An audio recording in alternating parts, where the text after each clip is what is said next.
IT वाला खूप IT वाले झाले. तर आता काळ असा बदलतो. आता असं सांगण्यात आलं की तुम्ही बिझनेस जॉब करण्यापेक्षा जॉब देणारे बना. चायनाचं उदाहरण घेतलं किंवा आपण पुरातन भारत घेतलं तर प्रत्येक घरी एक एंटरप्रेन्योरशिपचं एक विद्यालय होतं किंवा बिझनेस युनिट होतं. कामगारांच्या घरात चप्पल बनायचे, कुंभारांकडे मडके बनायचे, सुताराकडे लाकडाच्या वस्तू बनायच्या आणि ते फॅमिली बिझनेस वर्षानुवर्षे चालायचे. म्हणजे एक दुसऱ्यामध्ये फक्त भारतात सिस्टम ट्रेड करायचे. तर बिझनेसचं नॉलेज आपल्या काळात रूप केलंय. फक्त मध्ये इंग्रज आले, त्यांनी सांगितलं तू धंदा करण्यापेक्षा मी धंदा करतो, तुला पगार देतो, महिन्याला मिळेल, तुला काही रिस्क नाही. आणि त्याचा आपल्या पिढ्या मग सिक्युरिटीच्या शोधात नोकरीकडे गेला.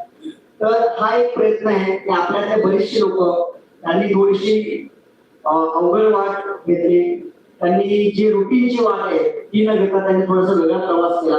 तर त्यांना अप्रिशिएट करावं, त्यांना ऐकावं, कारण त्यांना कधी ऐकलं जात नाही सगळ्या याच्यामध्ये.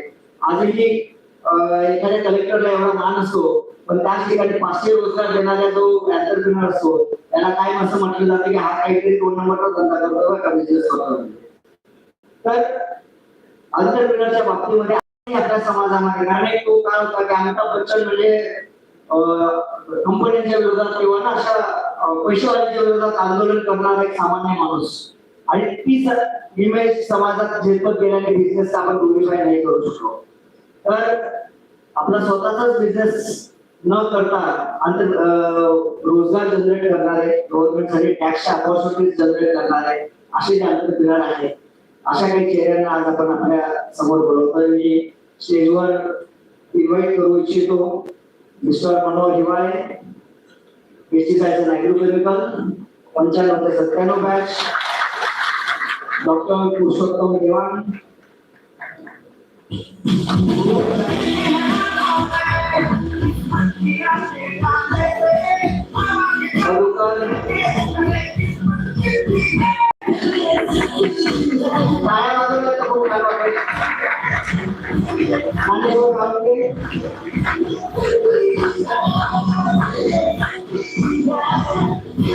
आणि पाचवा होता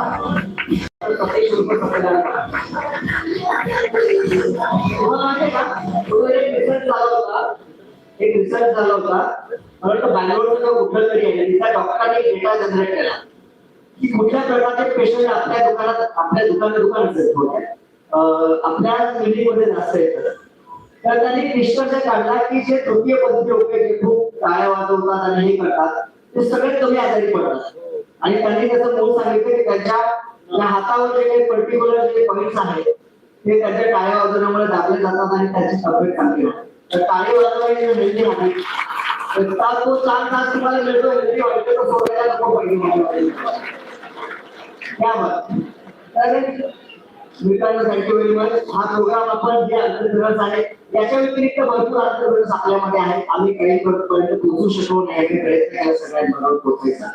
फ्युचर प्रोग्राम मध्ये अजून जास्तीच्या लोकांना आपण आणू. मी थोडक्यात या चौघांचा आणि माझ्यासह 500 जणांचा थोडासा आपल्याला इंट्रोडक्शन देतो. सगळ्यात पहिले मिस्टर ज्ञानेश्वर साळुंके. साळुंके साहेब जे आहेत दिसतोय तुम्हाला याच्यामध्ये, त्यांची ध्रुव ॲग्रो इंडस्ट्री नावाची कंपनी, धुळ्याला त्यांची कंपनी 2013 मध्ये त्यांनी कंपनी सुरू केली. जैविक कीटकनाशके, जैविक खते आणि सीड्स याच्यामध्ये ते काम करतात आणि पूर्ण भारतभर त्यांचे ऑपरेशन्स आहेत. आणि ज्ञानेश्वरची खासियत कसं ज्ञानेश्वर आज तू मानाचा माणूस आहे, तर त्यांची खासियत अशी आहे ज्ञानेश्वरची की ज्ञानेश्वर असं कधी पहिल्या पेजवर आणि पहिला असं कळता विद्यार्थी असं काही नव्हतं. तर जसं मी पहिला आल्याला टाकला होता बँक वेंचर आणि जॉईंट वेंचर, तर ज्ञानेश्वर हा शेकडो लोकांना आज रोजगार देतोय. आणि त्याचं हार्डवर्किंग आयुष्यात इतके प्रॉब्लेम्स आले, इतके इश्यूज आले तरी सुद्धा आणि न डळमळता आणि त्रासून न जाता त्याने धीर न सोडता त्याने पूर्णपणे त्याची इंडस्ट्री उभी केली. खूप सुंदर बघण्यासाठी इंडस्ट्री आहे. नरडाण्याला जर तुम्ही त्याची इंडस्ट्रीत कधी गेला तर आवाज तुम्ही झाला तर नरडाण्याला त्याची इंडस्ट्री खूप सुंदर प्लॅन आहे. तुम्ही कधी गेला तर डेफिनेटली बघा. दुसरी गोष्ट ज्ञानेश्वर हा म्हणजे असं लोक म्हणतात की बिझनेस मध्ये आल्यानंतर तुम्हाला चालूगिरी करायला लागते, शिक्षे म्हणजे माहिती पाहिजे, लोकांना ओळखता आलं पाहिजे. पण ज्ञानेश्वर आमच्या वर्गाचा सगळ्यात सरळ मुलगा. म्हणजे आम्ही प्रॉपर जरी घ्यायचो तरी ते बसून जायचं. तो म्हणायचं नाही माझं तत्व मला असं अलाव करत नाही सोडून जाणार. ती एवढं सरळ मार्ग असताना माणूस पण सक्सेसफुल बिझनेस पण होऊ शकतो. त्याचा एक ज्वलंत उदाहरण आहे आपल्यासमोर. त्याच्यानंतर काळ्या होऊन चक्राचा वाला अशी म्हण आहे की खोटं ठरवणारा असा इतका माणूस काय असतो ज्ञानेश्वर. तर पुढचे आपले अंतरप्रेनर्स आहेत ते म्हणजे मनोहर हिवाळे. आणि अगदी आपण असं म्हणतो की बाबा एवढे उन्हाळे बघितले पावसाळे बघितले तर एवढी हिवाळे म्हणजे एवढी हिवाळे आमच्या बरोबर हिवाळे हे आम्ही आतापर्यंत अनुभवतो या उन्हाळ्यात सुद्धा. तर महत्वाची गोष्ट म्हणजे हिवाळ्यात सुद्धा एकदम साधा विद्यार्थी. महत्वाची गोष्ट म्हणजे पेस्टिसाइड्स मध्ये ऍग्रिकल्चरची मुलं घ्यायची. म्हणजे पेस्टिसाइडचा कोर्स हा केमिस्ट्री बेस्ड कोर्स आणि ऍग्रिकल्चर शिकून आलेले विद्यार्थी त्यांना ते स्ट्रक्चर म्हणजे किड्या मुंग्यांसारखे वाटायचे केमिकल स्ट्रक्चर्स. म्हणजे ते कॅप्टन लिंडेन टॉमरिन असं बोलायचे की असं ते कुठल्यातरी विलनची नावं असणार. आणि खूप प्रेशर असायचा खूप टेन्शन असायचं त्यांना केमिस्ट्री शिकलंच नव्हतं. आणि याच्यातूनही त्यांनी सक्सेसफुलपणे उत्तीर्ण होऊन नोकरी केली. सीड्स कंपनीमध्ये त्याने नोकरी केली. खूप खूप कष्ट केलं आणि त्याच्यानंतर त्याने 2015 मध्ये स्वतःचा बिझनेस सुरू केला. त्याच्या कंपनीचा मोनार्च ॲग्रो एक्सपोर्ट्स कंपनी गांधीनगरमध्ये त्याची कंपनी आहे. आणि जैविक कीटकनाशके व्हाईस स्टिम्युलंट त्याच्यामध्ये तो काम करतो. त्याचे ऑपरेशन जे आहे ते गुजरात एमपी महाराष्ट्र राजस्थान या वेगवेगळ्या स्टेटमध्ये त्याचे ऑपरेशन आहेत. आणि तो पण एकदम साधा सरळ हितभाषी आणि त्याने म्हणजे आयुष्यात मला नाही वाटत त्याने कोणाला दुखवलं असेल असं. तर मला म्हणजे एवढं महिन्यांना पण दुखवलं नसेल अशी मला खात्री एवढा त्याचा सरळ स्वभाव आहे. तर असा आमचा हिवाळा आहे. भर उन्हाळ्यात आपल्यासमोरून आता बरोबर त्याचे अनुभव शेअर करणार आहे. Next mister Madhukar Pansare. त्यांच्या नावासारखाच आहे. मधुकर हा अगदी त्यांच्या भाषेच्या लोकांना माहित असेल त्या काळचा शाहरुख खान. आणि हा मी बघतो त्याच्याबरोबर गेले महिनाभर काम करतो तर मला अशा मुलीचेच बोलताना असते. तर मला हेवा वाटलं ऍक्च्युली. पण थँक्यू. तर त्याच्यानंतर मधुकर हा एवढी हार्डवर्किंग पर्सनॅलिटी आहे. त्याने पुण्यात आल्यानंतर मेडिकल रिप्रेझेंटेटिव्हचे जॉब केले इंडस्ट्रीजमध्ये जॉब केले. महिन्यातले 25-28 दिवस ट्रॅव्हल करून बस स्टँडवर झोपून आणि इतकं आणि सगळे नॅशनल अवॉर्ड आहेत ते त्याने मिळवले. इतकं मनापासून त्याने काम केलं. त्याने नंतर स्वतःची कंपनी सुरू केली. त्याने एकच कंपनी दाखवली पण अजून फार्मामध्ये पण तो काम करतो. मध्ये काम करतो. तर ती फिनॉर्बिट नावाची कंपनी आहे आणि या फायनान्स सर्व्हिसेस आहे. म्हणजे पैसा कळला की धंदा कळला असं म्हणतो. म्हणजे तुम्हाला पैसा कळला ना तर प्रॉडक्ट कुठे आणता येतो किंवा तुम्हाला नोबेल प्राइज वाला पण कामाला ठेवता येतो. धंद्याने पैसा कळला पाहिजे टू डू द बिझनेस असं म्हणतात. तर त्याच केसमध्ये तो सायन्स शिकून पण तो फायनान्स मध्ये काम करतोय. तर मधुकरची कंपनी 2015 मध्ये इस्टॅब्लिश आहे. पुण्यामध्ये काम करतो आणि ऑल ओव्हर इंडिया त्याचे ऑपरेशन्स आहेत. त्याच्यानंतर आपला पुढचा जो अंतरप्रेनर आहे तर हा चेहरा तुम्हाला सगळ्यांना माहित असेल. तर पुरुषोत्तम देवाण. आणि त्याच्या नावाप्रमाणे सुरुवात पुरुषोत्तम आहे. म्हणजे फक्त कॉलेजमध्ये असल्यापासून स्कॉलरशिप मिळवणं गोल्ड मेडल घेणं पहिला येणं आणि त्याला त्यावेळी पण त्याची मॅच्युरिटी डिप्लोमसी एवढी होती प्रोफेशनल एवढा होता की कुणाला काय बोलवून कुणाला किती बोलू नये किती करून मापून आपण कोणाला किती एंटरटेन करावं याचं भान त्याला सुरुवातीपासून होतं. तर मला वाटतं हा बाळाचे पाय पाळण्यात दिसतात असं म्हणतात तसं अंतरप्रेनरचे पाय आम्हाला कॉलेजपासून दिसायला लागले होते. फक्त थोडं उशीर आला या बिझनेसमध्ये. त्याची कंपनीचं नाव आहे क्रॉप घेऊन agro research and development private limited. त्याच्या कर्तृत्वासारखं त्याच्या कंपनीचं नाव पण मोठं आणि लांबलचक आहे. त्याचं लोकेशन बँगलोर आहे.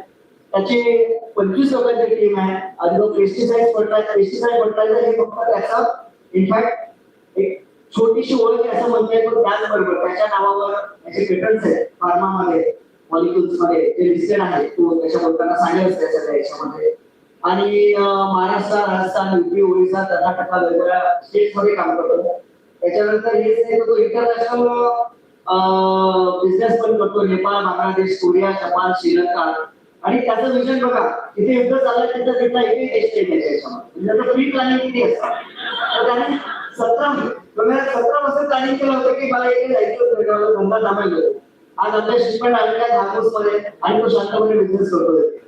तर सांगायचा मुद्दा असा की असा हा आमचा जेवण is a very positive, very calculative, तर अशा पद्धतीचा अंतर्गत आहे. आणि त्याच्यानंतरचा हा माणूस याला तुम्ही बघितला असेल कुठेतरी, तर डॉक्टर सतीश उर्फ सतीलाल पाटील माझं नाव, आणि 2008 मध्ये मी बिझनेस सुरू केला. पुण्यामध्ये आहे. 25 आमची कोर टीम आहे, त्याच्यानंतर वर्कर्स आणि बाकी टीम आहे. वेगवेगळ्या क्षेत्रात काम करतो. By pesticide, by fertiliser, public health मध्ये काही प्रोडक्ट्स आहेत, अॅनिमल केअर प्रोडक्ट्स आहेत. त्याचबरोबर आता आम्ही सुपर क्रिटिकल CO2 एक्स्ट्रॅक्शनचं फॅसिलिटी टाकली आहे. 2.5 कोटीचा प्लॅन आम्ही टाकला आहे. याच्यामध्ये CO2 ने चंदनाचं तेल काढायचा भारताचा एकमेव लायसन्स आपल्याकडे आहे या प्लॅनसाठी. It is one of the state of the art. आणि प्रदेशात बिझनेस करायला सुरुवात केली. सॅन्डलवूड, पचोली, इव्हन आगारवूड त्याचे 17 लाख रुपये एका किलोची किंमत असते. अशा प्रकारचे वेगवेगळे प्रॉडक्ट आता थोडंसं इंटरेस्टिंग याच्यामध्ये आम्ही काम करायला सुरुवात केली आहे. वेगवेगळ्या देशामध्ये काम करतोय. India, UAE, Kenya, Qatar, Sri Lanka, Germany हे काही नाव आहेत. पण याच्या व्यतिरिक्त जवळपास 14 देशांमध्ये आपण ऑपरेशन करतो छोट्या मोठ्या देशांमध्ये. तर अशा पद्धतीने आमची छोटीशी टीम आहे. मला वाटतं मित्रांनो आपण सुरुवात करूया थोडंसं इंटरॅक्शन करायला. तुमच्या वतीने काही प्रश्न मी विचारतो आणि आपण शाळेला चर्चा नाही करू शकतो पण पाण्याची चर्चा करू शकतो आपण. तर आपण सुरुवात करूया. काही प्रश्न विचारतो तुम्हाला. मला वाटतं एक कॉलेज साईट लागेल आपल्याला, आहे ना? तर एक पहिला प्रश्न ज्ञानेश्वरला करतो की, आणि हे तुमच्या मनातच प्रश्न आहेत बरं का.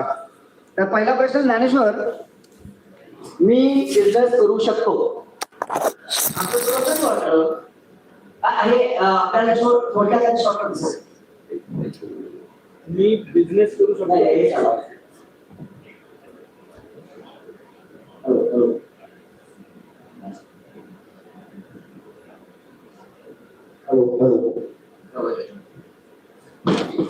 मी बिझनेस करू शकतो याच्यापेक्षा मी 4थीत असताना मी माझं ड्रीम बघितलं होतं. पुष्पगंधेश्वर शुगर फॅक्टरी जी आहे शहाद्याला, तिथं गेली होती. त्या ठिकाणी माझं बीज रोजलं गेलं की मला या कंपनीसाठी कंपनी टाकायची आहे भविष्यात. आणि अर्थात मला त्या पद्धतीने अपॉर्च्युनिटी पण मिळाली उत्तर महाराष्ट्र विद्यापीठाच्या माध्यमातून पेस्टिसाइड्स अँड ॲग्रोकेमिकल्स या विषयात. आणि 2002 ला मी एक छोटा प्रयत्न करून बघितला इंडस्ट्री करण्याचा. पण त्यावेळेस मला एवढा अनुभव नव्हता, त्यामुळे फेल्युअर होतो. नंतर मी जे फेल्युअर्स होते त्यावर मी काम केलं आणि 2013 ला माझी उभी केली. त्यानंतर मी माझ्यावर कधी बघितलं नाही. काय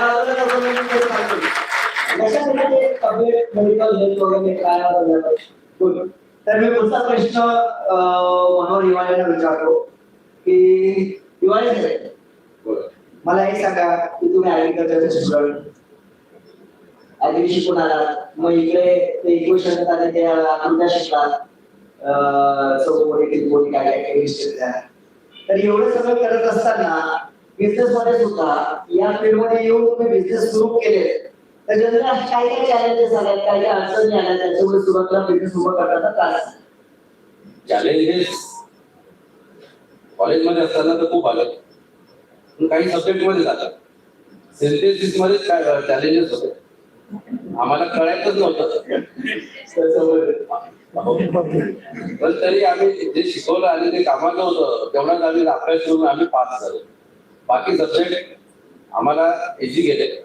फॉर्म्युलेशनचे, प्लॅन पॅथॉलॉजीचे न शिकवता आम्हाला सगळं माहिती झालेलं होतं. तर काही गोष्टी तिथं आम्हाला कळाल्या चांगल्या, पण काही गोष्टी नाही कळाल्या. बिझनेस मध्ये स्टार्ट करताना आम्ही जेव्हा स्टार्ट केला तेव्हा एक तर सगळ्यात महत्वाची गोष्ट असते की बिझनेस करण्यासाठी काय काय गोष्टी गरज असते. फायनान्स आणि स्वतःची मनस्थिती, इच्छाशक्ती भरपूर असतात. तर आमच्याजवळ फायनान्स कमी होतं तर इच्छाशक्ती भरपूर होती, कारण आम्ही तेव्हा मार्केटिंग मध्ये काम करत होतो. तर इच्छाशक्ती भरपूर होती आणि आम्ही काही करू शकतो. तेव्हा आम्हाला कॉन्फिडन्स डेव्हलप झाला जेव्हा आम्ही 7-8 वर्ष मार्केटिंग मध्ये काम केलं. त्याच्यानंतर आम्ही डिसिजन घेतलं की आपण काही करायला पाहिजे.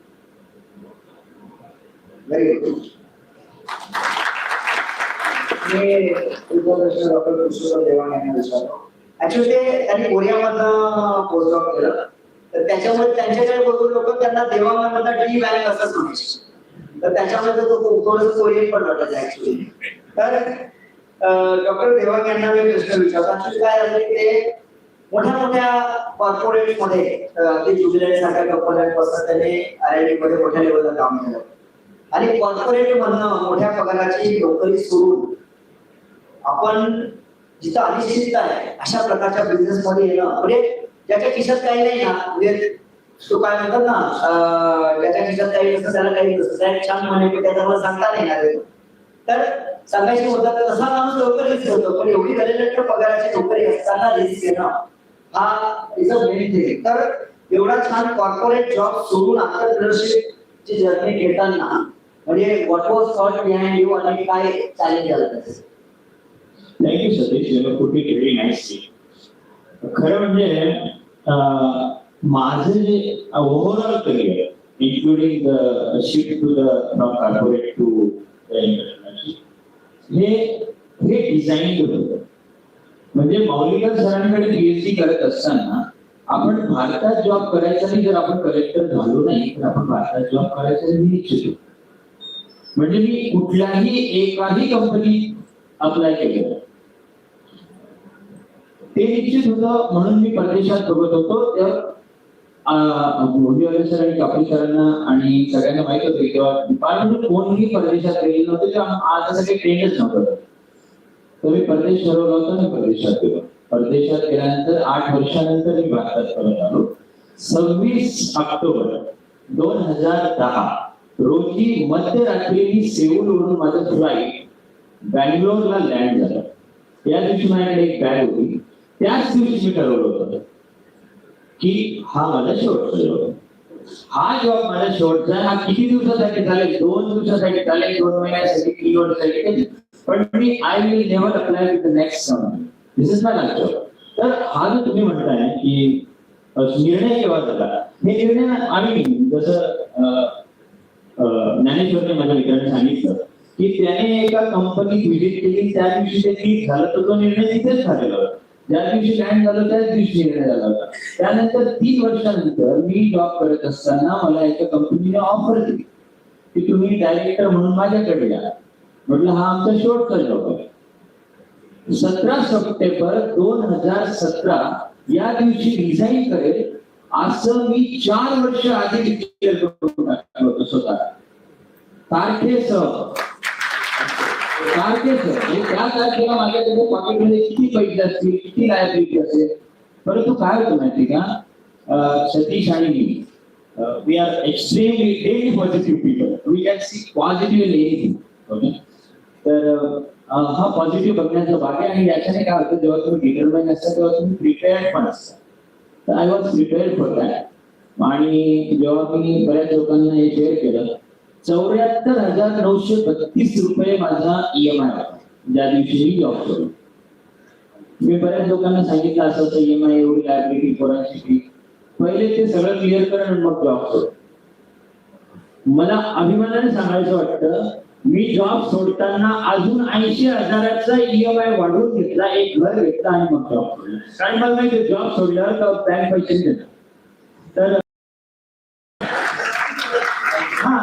हे आहे हे it was a determined one, it was a thought and I was prepared for it and I was prepared.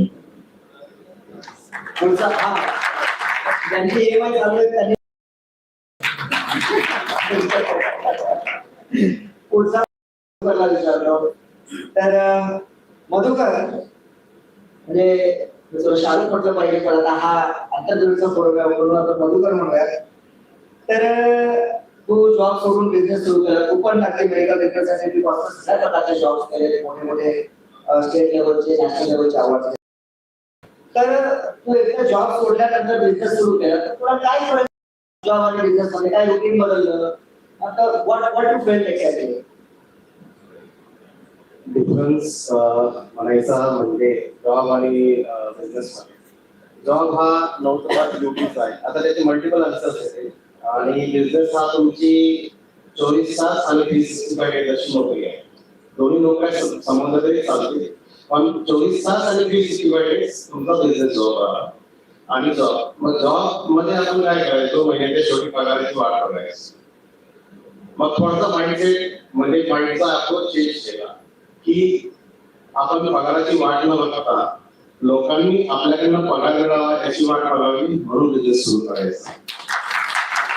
हे सगळ्यात मोठं कारण होतं. आणि उदाहरणं भरपूर होती. सर्वकंठाला सर सांगते त्यांनी 1500 कोटी दिले. तर असं वाटलं की बा 1500 कोटी नको, त्यांच्यापेक्षा 10% जरी आपल्याला डोनेशन करतात, भारताला कुठेतरी आपल्याला इंटरनॅशनल लेवलला नेतात, तर आपण तेवढं कॉन्ट्रीब्युशन करूया. सूरजचे ढोलके असं ज्यांनी एम्प्लॉईजला दर वाढली त्या गोष्टी, मग अशा लोकांच्या विचाराने प्रेरित होऊन की आपण सोसायटीला काहीतरी देणं लागतो, म्हणून बिझनेस उभा करायचा. पण तो इथिक्स वर असावा आणि प्रोसेस ओरिएंटेड असावा. Very good. तर पुढचा प्रश्न ज्ञानेश्वरला विचारला परत एकदा. तर येस ज्ञानेश्वर, आता जनरली काय असतं ना, जेव्हा आपण कॉलेजमध्ये असतो ना, तेव्हा प्रत्येक जण आपल्याला ना त्या कॉलेजमध्ये आपल्या टोपण नावाने स्वभावाला ओळखत असतो. आणि एखाद्याला, आणि लोक कसं होतात, ऍक्च्युली असं करायला पाहिजे की 5-10 वर्षांनी ना राईट तेवढं रिफ्रेश पाडायला पाहिजे. पण अजूनही लोक अजूनही त्या मागच्या कॉलेजच्या त्या याच्यावर असतात आणि त्याला त्या चष्मातच बघत असतात. पण दुनिया बदललेली असते, तो बदललेला असतो, हा स्वतः पण बदललेला असतो. आणि हा रिफ्रेश न मारल्यामुळे मग दोन लोक दोन वेगवेगळ्या अंतरावर असतात. याला वेगळं दिसतं, त्याला वेगळं दिसतं. आणि ज्ञानेश्वरचं पण तसंच आहे. तर ज्ञानेश्वर इतका बदलला आहे, तो कॉलेजमध्ये होता आणि आज होता, खूप चेंजेस झाले त्याच्यामध्ये. तर तुला तुझ्या आजूबाजूच्या लोकांमध्ये तू बिझनेसमॅन झाल्यानंतर, म्हणजे जेव्हा तू पायी जायचा, बसने जायचा आणि आता ड्रायव्हर घेऊन मागे बसून छान साहेबांकडे जातोस, तर हे जेव्हा समाजात शेजारी पाजारी मित्रांमध्ये वावरताना, तेव्हा तुला काय रिस्पेक्ट मिळायचा, आता काय मिळतो, असा काय तुला फरक जाणवतो त्या लोकांच्या त्याच्यामध्ये? हो, मी नक्कीच सांगू शकतो. एखादं उदाहरण थोडक्यात सांगतो, कदाचित तुम्हाला पटेल ना पटेल. हे बघा, तुम्ही जेव्हा काही असतात ना, लोक तुम्हाला ऍज अ डॉग म्हणून ट्रीट करतात, आणि तुम्ही जेव्हा काहीतरी बनतात त्यानंतर ऍज अ लाईन म्हणून तुमच्याकडे बघतात. या एवढ्या शब्दात तुम्ही मला सेम माझ्या बाबतीत हे घडलं, आणि आज माझ्याकडे लोक लाईनच्या हिशोबाने बघतात, याचा खूप आनंद होतो. सतीश राव, मी फक्त 2 मिनिटं तुमच्याकडनं मागून घेतो. मला थोडं एक्स्ट्रा बोलायचंय, जास्तीत जास्त 5 मिनिटं लागतील. 5 मिनिटं लागतील फक्त. का उत्तर महाराष्ट्र विद्यापीठाचं जे रोपटं आदरणीय ठाकरे साहेबांनी लावलंय, आणि त्याचं जे आज मोठा वटवृक्ष झालाय, जे एंटरप्रेन्युअर तयार झाले, रिसर्च मध्ये गेले, वेगळ्या क्षेत्रात त्यांनी नाव कमवलं. खरोखर मी ठाकरे साहेबांनी जे विजन बघितलं होतं, ते पेस्टिसाइड आणि ॲग्रोकेमिकल्स हा विषय, की हा व्यक्ती म्हणजे त्या विद्यार्थ्यांना इमिजिएटली जॉब लागावा किंवा त्याचे एंटरप्रेन्युअर बनावा, त्याची दूरदृष्टी असेल. आणि म्हणजे 95 to 97 या वर्गाच्या विद्यार्थ्यांनी खऱ्या अर्थाने सार्थक करून दाखवलं. आमच्या 16 विद्यार्थ्यांच्या बॅच मध्ये 8 विद्यार्थी एंटरप्रेन्युअर आहेत आणि सक्सेसफुली त्यांची इंडस्ट्री चालतात. हजारो लोकांना त्यांनी जॉब दिलाय. म्हणजे प्रत्यक्ष रोजगार म्हणू शकतो आपण त्याला, आणि अप्रत्यक्ष रोजगार किती असेल याची गणना नाहीये. देशाच्या प्रगतीसाठी कॉन्ट्रीब्युशन डेफिनेटली उत्तर महाराष्ट्र विद्यापीठातल्या जे एंटरप्रेन्युअर घडले, केवळ आमच्या बॅचचे इतर असतील, पण माझी बॅच मी सक्सेसफुल ना म्हणतो, त्याच्या मागे माझे गुरुजन जे त्यांनी जे एफर्ट घेतले, त्यांनी जे आम्हाला घडवलं, त्यामध्ये आदरणीय माऊलीकर सर असतील, आदरणीय गंजे मॅडम असतील, आदरणीय मुंडेवाले सर असतील, आदरणीय कापडी सर असतील, सगळ्यांनी, मी सगळ्यांचं वैयक्तिक नाव काय घेतो.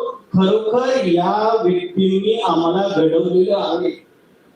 कदाचित आम्हाला कधी 60% मिळाले नसेल डेफिनेटली, पण आम्ही जे कष्टाने ते मिळवले, आम्ही कुठे कॉपी केली नाही, कष्टाने मिळवले आणि पुढे गेलो.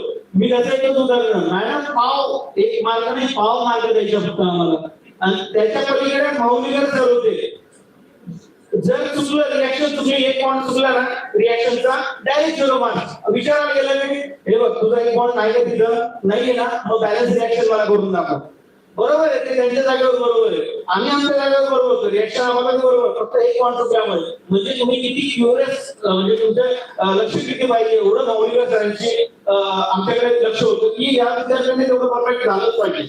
आणि आज त्यांचं हे यश आहे की आम्ही जे एंटरप्रेनर तयार झालो ना, त्याच्यामागे त्यांनी जो वेळ खर्च केला, त्यांचे एफर्ट्स डेफिनेटली मी सॅल्यूट करतो सरांना की सर आम्ही तुमच्यामुळे घडलेलो आहोत आणि आज जे यशस्वी आहोत ना तुमच्यामुळे आहोत. दुसरी गोष्ट, माऊलीकर सरांचा अजून एक उदाहरण देतो. माऊलीकर सर प्रॅक्टिकलला 1 वाजेला जर यायचे, जोपर्यंत कन्क्लुजन विद्यार्थ्याचं होत नाही 7 वाजले तरी तिथेच बसून असायचे, सोडायचे नाही जोपर्यंत कन्क्लुजन येते. तुझं कन्क्लुजन याला परत रिपीट करतो, ते किती केमिकल लागते याचं व्हॅल्यू ते मला माहिती नाही, किती तू ग्लास तोडले ते माहिती, पण मला कन्क्लुजन पाहिजे. हे प्रॅक्टिकली आम्ही थिअरॉटिकली कमी असू, पण प्रॅक्टिकली आम्हाला माऊलीकर सरांनी घडवलं. दुसरी गोष्ट, मुंडेवाले सरांची गोष्ट, 2 मिनिटे फक्त. सतीश आणि मी आम्ही लॅबचे किडे होतो असं डेफिनेटली म्हटलं जातं. आम्हाला मुंडेवाले सरांनी डायरेक्टली एका कर्मचाऱ्याची नेमणूक केलेली होती की बाबा किती वेळ हो, चाबी तुझ्याकडे राहील, यांच्यावरती लक्ष ठेवायचं, हे 12 वाजता गेले तरी चालतील, पण यांचे प्रयोग कम्प्लिटली म्हणजे रिसर्चचे जे एक्सपेरिमेंट आहे ते पूर्ण झाल्याशिवाय तुला सुटेले मिळणार. मला आनंद होतो की असे जर गुरु आम्हाला मिळाले तर डेफिनेटली, आता माझ्या नंतर ते बाईकला मिळाले की नाही मला माहिती नाही, पण आम्हाला मिळाले म्हणून आम्ही एका वर्गातले 8 विद्यार्थी एंटरप्रेन्योर झालो आणि आज देशाची सेवा करत आहोत. आणि तुम्ही सांगायला एवढं उत्स्फूर्त आहे. आता कसं असतं की जिथं खूप गोष्टी असतात तिथं उकळत असतात ऍक्च्युली, आणि शेअर करण्यासाठी माणूस लिटरली तळपत असतो याच्याचा. म्हणून हा फोरम ऍक्च्युली या सगळ्यांना तो एक फोरम अवेलेबल करून देण्यासाठी, व्यक्त होण्यासाठी. आणि तू छान, फक्त किडा हा शब्द थोडासा वेगळा वापरला कारण आपण पेस्टिसाइड एरियामध्ये आहोत आणि आपण लॅबचे एरियामध्ये म्हणतो की थोडंसं आपल्याला पण एक तांत्रिक पेस्टिसाइड मध्ये करतो, त्यामुळे मला प्रॅक्टिस करत. तर ज्ञानेश्वरचं जे म्हणणं आहे, आमच्या बॅचमध्ये आजही 5 पैकी 4 जण आम्ही एकाच बॅचचे आहोत आणि पेस्टिसाइडचेच आहोत. तर त्याच्यामुळे सुदैवाने मेबी अंतरप्रेन्योरशिप हा संसर्गजन्य रोग असावा म्हणून आपल्या बॅचमध्ये आपल्याला अर्धी बॅच अंतरप्रेन्योरशिप घेऊन जाता आले आणि हा संसर्ग तुम्हालाही अनुभव अशी आम्ही इच्छा करतो. आणि तुम्ही नाही तर तुमची मुलं तरी, तुमची भावंड तरी अजून कोणीतरी बिझनेस मध्ये यावं, अंतरप्रेन्योरशिप मध्ये यावं. तर पुढचा प्रश्न मी डॉक्टर देवांना विचारतो की एक मिथ्स आहे, मिथ तुला माहिती आहे, तर अशी मिथ्स असतात अंतरप्रेन्योरशिप बद्दल, जसे असतात ना ज्याने गावात तिकडे भूत असतं बरं का स्मशानात, मिथ आहे. एक असं धारणा आहे लोकांमध्ये. तर अंतरप्रेन्योरशिप असं एखादं कुठलं मिथ आहे तुला बस तर असं वाटतं? Very good question. सी, व्यवसायाचं ना, आणि ज्यांनी केला ना, आणि त्यांचं मीठ म्हणजे सगळ्यात मोठं आहे. सगळ्यांना वाटतं की व्यवसाय रिस्की आहे, वाटतं ना, व्यवसाय रिस्की आहे ना, हे खूप मोठं नाही. आणि it's not risky. If you don't do the business by the business way, then it is risky. बरोबर हा, जर तुम्ही व्यवसाय, जर तुम्ही वस्तू 10 रुपयाला बनवताय आणि 12 रुपयाला विकताय तर त्याच्यामध्ये काही म्हणजे रिस्क असण्याचा भाग नाही. ओके, म्हणजे तुझे सगळे एक्सपेन्सेस. तर मी हेच आहे की बिझनेस रिस्की आहे. आणि होतं काय, मी परवाच एका ठिकाणी असं लेक्चर देतो, तिथे सांगितलं, याचं पण उत्तर देतो की रिस्की आहे म्हणजे काय माहिती का, कोणी कॅल्क्युलेशन करत नाही किती रिस्की आहे. We don't calculate the risk. Satish माझ्याबद्दल बोलताना एक शब्द वापरला, तो तुम्ही कदाचित मिस केला असेल, कॅल्क्युलेटेड. आपण कॅल्क्युलेशन करत नाही की आपल्याला रिस्क किती आहे. मी जेव्हा जॉब सोडला, माझं बॅलन्स शीट एकदम सरळ आहे, आज पण तसंच आहे. मी सायकलवरून आलोय, वाघळी चाळीसगाव तालुक्यातून वाघळी, तिथपर्यंत जोपर्यंत जात नाही ना तोपर्यंत मी पॉझिटिव्हच आहे, आणि तिथपर्यंत जायची आता वेळ नाही ना.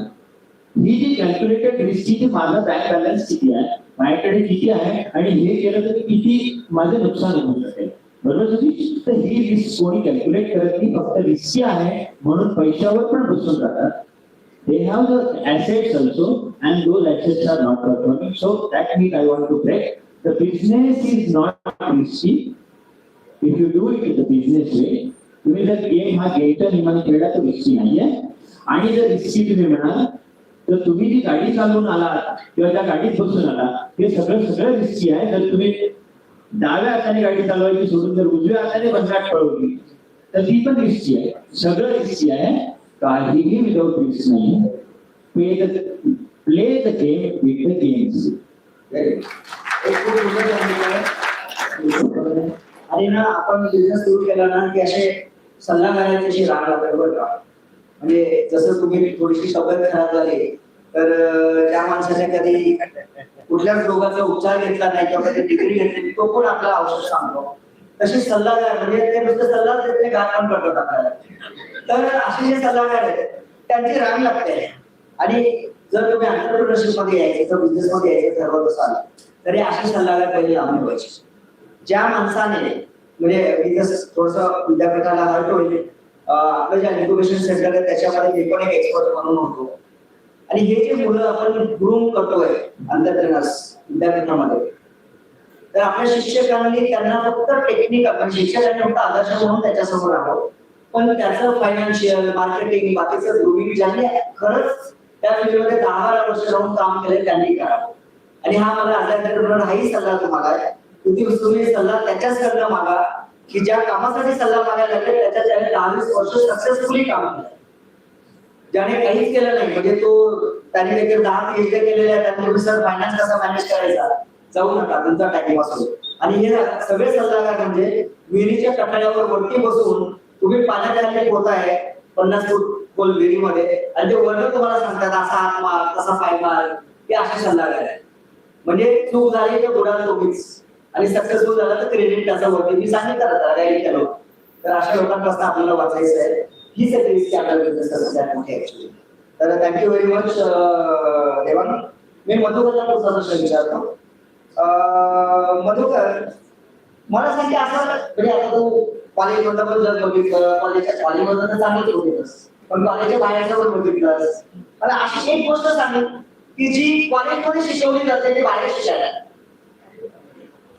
तर ती सगळ्यात मोठी गोष्ट आंतरप्रनरशिप मला शिकवली नाही गेली कधीच. ना ती घरात शिकवली गेली ना कॉलेजेसमध्ये शिकवली गेली. आम्ही हा प्रयत्न 7-8 वर्षांनी कोविडच्या अगोदर करून चुकलो होतो. आम्ही एक 7-8 लोकांनी म्हणजे जे आपल्या एज्युकेशन फील्ड सोडून एंटरप्रेन्योर्स होते त्यांनी एक entrepreneurs university skill based university काढायचा प्रयत्न केला. समोर आम्ही यशस्वी नाही झालो. तर जेव्हा अल्युमिनी मीट करायचं जेव्हा आम्ही ठरवलं त्यावेळेपासून माझ्या डोक्यात विचार ओढतोय की आम्ही भरपूर इंटरव्ह्यू फेस केले, भरपूर लोकांचे इंटरव्ह्यू पण घेतले. जे प्रॅक्टिकल प्रॉब्लेम येतात ते कॉलेजेसमध्ये कुठं शिकवलं जातं. तर हा एंटरप्रेन्योरशिपचा जो गेम आहे ना हा तुम्ही म्हणजे कॉलेजेसने किंवा युनिव्हर्सिटीने जर कधी अडॉप्ट केला आणि हा आपण म्हणजे हे म्हणतो ना, मी जेव्हा BSc ला असतानाच माझ्या लाईफमध्ये युनिव्हर्सिटीची सुरुवात झाली होती. कारण की त्यावेळेस कुलगुरू ठाकरे सर लागले होते BSc ला असताना सर. कारण की सरांनी जो आदर्श ठेवला की त्यावेळेस त्यांनी फक्त क्रीमच बाहेर केली. FIBSc ला जर कधी 200 मुलं असतील पण एकच मुलगा जर फक्त सगळे सब्जेक्ट क्लिअर होतोय तर काहीतरी रॉंग आहे त्या गोष्टीमध्ये. कारण आम्हाला सर ठाकरे सरांना सांगायला म्हणजे आनंद होतो सर, आम्ही त्या काळातले ग्रॅज्युएट आहोत आणि जे जे सक्सेसफुल आहे ते तुमच्या काळात तुमच्या त्या हार्ड डिसिजन्समुळे आज एवढे घडलेत आणि म्हणून ती क्रीम बाहेर निघाली आणि काहीतरी धडपडू शकले नाही. सगळ्या ऑब्स्टॅकल मधनं बाहेर पडून ते काहीतरी करू शकले. तर मला असं वाटतं स्ट्रॉंगली की युनिव्हर्सिटीज किंवा कॉलेजेसने एक डिपार्टमेंट कमीत कमी एंटरप्रेन्योरशिप स्किल डेव्हलपमेंटसाठी ठेवायलाच पाहिजे. कारण की तुम्ही BE कम्प्युटर करा, म्हणजे इव्हन मी IIT आता 2 वर्षापूर्वीचा डेटा आहे बॉम्बे IITचे 36% प्लेसमेंट होते. फक्त मागच्या वर्षीचा डेटा आहे IITच्या पोरांना 2 लाख 5 लाख 10 लाखाचे पॅकेजेस ऑफर केले होते. म्हणून ही अग्रिमेंट करताना जेव्हा मुंबई अग्रिमेंटला आम्ही म्हणजे बघायला गेलो त्यावेळेस मी स्टेजवरती सांगितलं की आपण हा प्रोग्राम ह्या वर्षी करू, तसा दरवर्षी कसा होईल ना तर तो IITच्या धर्तीच्या लेवलचा आपण करतो, जेणेकरून सिनियर ज्युनियरचं नातं करून जे कोलॅबोरेशन होतील मग आपली येणारी जी पुढची जे ज्युनियर्स असतील ना त्यांना कुठेतरी आपल्याला बोलता येईल. हेल्पिंग हँड जो म्हणतो ना आपण तो त्यांना देता येतो. पण युनिव्हर्सिटीज आणि यांनी हा प्रयत्न नक्कीच करायला पाहिजे की एंटरप्रेन्योरशिपचे स्किल्स हे द्यायलाच पाहिजे. त्याचा एकटा धडा असताना पण तो ठेवायलाच पाहिजे, पण तो प्रॅक्टिकल बेसिस ठेवायला पाहिजे. आता सरांनी एकच ठाकरे सरांनी त्यांच्या भाषणामध्ये म्हटलं, मी ऐकलं ते की म्हणजे फॉरेन युनिव्हर्सिटीचं त्यांनी उदाहरण दिलं की एका अल्युमिनियमने 550 कोटीचं डोनेशन दिलं. आपल्या अल्युमिनियम देऊ शकतील सर जर युनिव्हर्सिटी ओपन झालं. मला हा ऍक्च्युली बोलायचं तर गोस्वामी सर असताना पण बोलायचं होतं, म्हणजे दोन्ही युनिव्हर्सिटीला आपल्याकडे सर जेवढे पीएचडी होल्डर्स आहेत सगळ्यांनी एक टेसिस हे करून तो सबमिट करून त्यांनी पीएचडी डिग्री केली.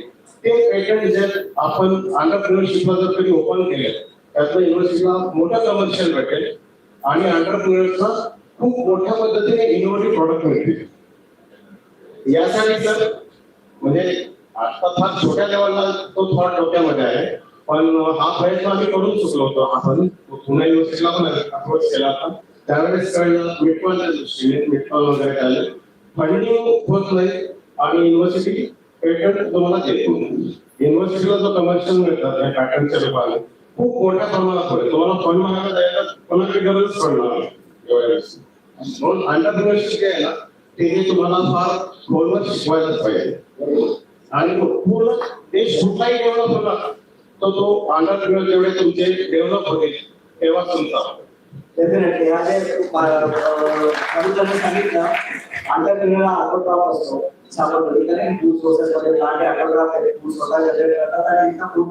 पूर्ण फूड चेन चालतंय. तर एंटरप्रेन्योर हा ऑटोग्राफ आहे आपल्या अर्थव्यवस्थेचा.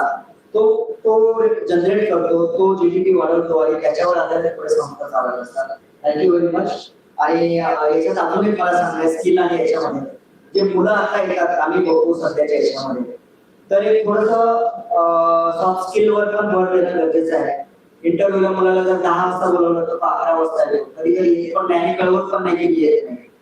जॉब जॉईन केलेले मुलं सोडून गेलं हे नंतर तो 4 दिवस आल्याला काही केव्हा कळलं तो विचार त्याला हे करतो. तर हे जे प्रोफेशनलनेस आहे नोकरी सोडायची जरी असेल तरी ती शिस्तीत सोडली पाहिजे, सिस्टीमने सोडली पाहिजे. नोकरीला घ्यायची असेल तरी ती शिस्तीत घेतली पाहिजे. मुलं फोन कॉल आन्सर करत नाही, रिवर्ट करत नाही. तर हे या अल्युमिनियमचं फंक्शन करताना आम्हाला जाणवलं हा जो प्रोफेशनलनेस आहे की हा डिजिटल हे आपण पाहिलंच आहे की कोणीतरी आवाज दिला जर आपल्याला न बोलता समोर नेला तर आपल्याला कसं आपण सेम थिंग तुम्ही कॉल कोणाचा घेतला नाही किंवा रिवर्ट केला नाही याच्यावर त्याला वाटतं. तर या सॉफ्ट स्किलचा पण खूप महत्वाचा भाग आहे याच्यामध्ये. मी शेवटचा प्रश्न हिवाळे सरांना विचारला. तर हिवाळे सर तुम्ही पेस्टिसाइडचं शिक्षण घेतलं आणि सीड मध्ये काम करताय, महाराष्ट्रात शिकले आणि आता मध्ये कंपनी टाकली, असं का? ऍक्च्युली सुरुवातीचे जे थॉट्स होते ते वेगळे होते आणि नंतर काम करत असताना जशी जशी सिच्युएशन आणि जसं जसं दिसत होते तसं तसे आम्ही चेंजेस केले. ऍक्च्युली महाराष्ट्रात एमएससी झाल्यानंतर तर मी जॉब केला 2 महिने, पण त्यावेळेस बीएससी ऍग्रिकल्चरचं तर 0 बजेटच होतं.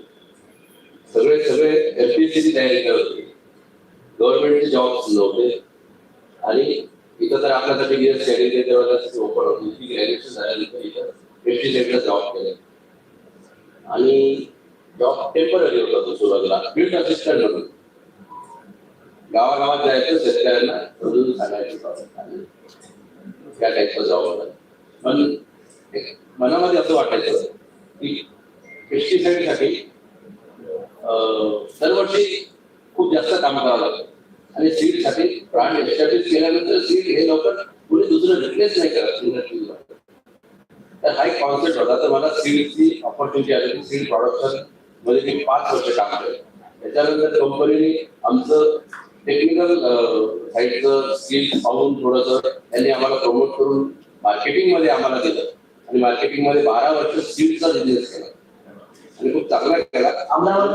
2-3 प्रमोशन पण झाले आणि त्याच्यानंतर मग कुठेतरी थोडंसं वाटलं की आपण काहीतरी सुरू करायला. सुरुवातीची अपॉइंटमेंट मी गुजरातला झाली आणि गुजरातमध्येच गेलो आणि तिथले लोक वगैरे थोडं व्यवस्थित वाटलं त्याच्यामुळे मग तिथंच सेटल झालं. ठीक आहे, थँक्यू व्हेरी मच. मी आता थोडे रॅपिड फायर घेऊया आपण एकदम फास्ट याच्यामध्ये. रॅपिड फायर मध्ये एका शब्दात उत्तर द्यायचं. म्हणजे मी असं जरी विचारलं आता वहिनी मारायचं पाठवलं का तर उत्तर एका शब्द हो किंवा नाही म्हणून द्यायचं. हे उदाहरण सांगितलं. आता असा मी प्रश्न विचारला तर एका शब्दात उत्तर द्यायचं. तर ज्ञानेश्वरला मी उदाहरण पहिले ज्ञानेश्वर एका शब्दात. ओके, कारण काय की आमच्या ज्ञानेश्वरांना खेळाच्या उपयोग बनवायची सवय असल्यामुळे थोडस हे आहे. पण एका शब्दात लिहिला जे बोललं जाते. प्रॉफिट का product? Product. Very good. Job का बिझनेस? बिझनेस. बिझनेस असणार आहे. बिलकुल. मनी, फेम का फ्रीडम? फ्रीडम. Very good. याच्यावर आम्हाला कळलं की तुला काय पाहिजे असं. फ्रीडम पाहिजे तुला. Very good. तर आम्ही हा घरी पोहोचवतो आपण डिसिजन दिवाळी सरांना आपण पुढच्या रॅपिड फायर दिवाळी. तर प्रॉफिट का पॅशन? प्रॉफिट. Very good. हे खऱ्या बिझनेसमनचं आहे की प्रॉफिट हा सगळ्यात पहिले येतो आणि मग बाकी नंतर सगळं येतो. Very nice. टाटाला नारायण मूर्ती? टाटा. Very good. आणि आता थोडंसं वेगळं आहे. रील वरनं मार्केटिंग का ट्रॅडिशनल मार्केटिंग? रील आता जे इंस्टाग्रामच्या रील वरनं मार्केटिंग ट्रॅडिशनल मार्केटिंग डीलर डिस्ट्रीब्युटरचं फिरून? सध्याच्या परिस्थितीला असायला लागेल.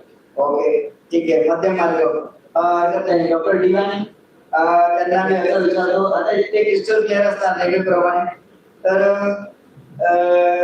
रिस्क स्ट्रॅटेजी क्या बात आहे. सिरियसली हा प्रश्न आला. बिगेस्ट मिस्टेक एका शब्दात? ओके. आयुष्य निघून गेल्यानंतर उशिरा संस्थेला शाळा लावू शकतो आपण की आमच्या पुढे व्हेरी गुड. आणि मॉर्निंग पसंत नाही असतं? नाही असलं. Very good.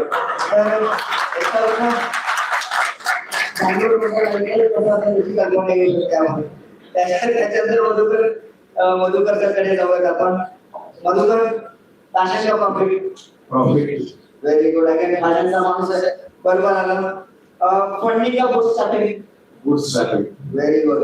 स्वतः अगदी लँड बांधण्याचा दिवस आहे म्हणजे काय म्हणतात ना त्याला सेल्फ रनर. Very good. आणि आता जर 1 लाख रुपये तुझ्याकडे असते आता कशात इन्व्हेस्ट केले असते? सिंगल वर इक्विटी. क्या बात आहे. याच्यावर फायनान्स मध्ये. आणि शेवटचा प्रश्न, एमबीए का रिअल लाईफ मध्ये शिकलेला मार्केटिंग? Real life market.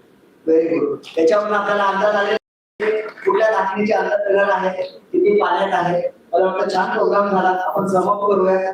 या प्रोग्रामचा उद्देश हा होता की आमचे जैन कॉलेजचं घोषवाक्य आहे की वरम पयोशोमतो लघुत्तम. म्हणजे अपयश झालं तरी चालेल पण लहान ध्येय ठेवायचं नाही. म्हणजे माझे वडील म्हणायचे की कंडक्टर व्हायची म्हणजे आपण इच्छा केला तर कमीत कमी कंडक्टर व्हायची इच्छा करायची म्हणजे कंडक्टर तरी होईल.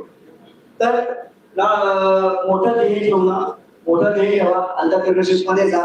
आणि ह्या प्रोग्रामचा उद्देश जे एंटरप्रेन्योरशिप मध्ये नाही त्यांना कमी दाखवणं हा नाही आहे, पण ज्यांनी काहीतरी वेगळ्या वाटा घेतल्या तर त्यांना स्पॉटलाइट मध्ये आणणं, त्यांचं पण दुःख समजून घेणं, आनंद समजून घेणं हा होता. आम्हाला एकदम छान, इतकं छान ऍप्लिकेशन दिलं तर तुमच्यासारख्या ऑडियन्स मध्ये अगदी अभय पण सापडणार नाही एवढ्या. तर थँक्यू दिलेल्या वेळाबद्दल. आम्ही समाप्त करतो प्रोग्राम आणि आपण लवकर करू. हा फक्त एक प्रश्न. Very good. आणि कोणाला विचारायचं आहे?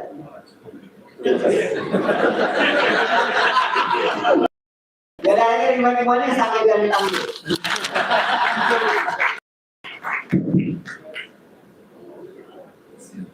हे सर्व एंटरप्रेनर आहेत. त्याच्यात सतीशला कोणीही प्रश्न विचारलेला नाही, म्हणून मी तुम्हाला एक प्रश्न विचारतो. ऑन पब्लिक डिमांड,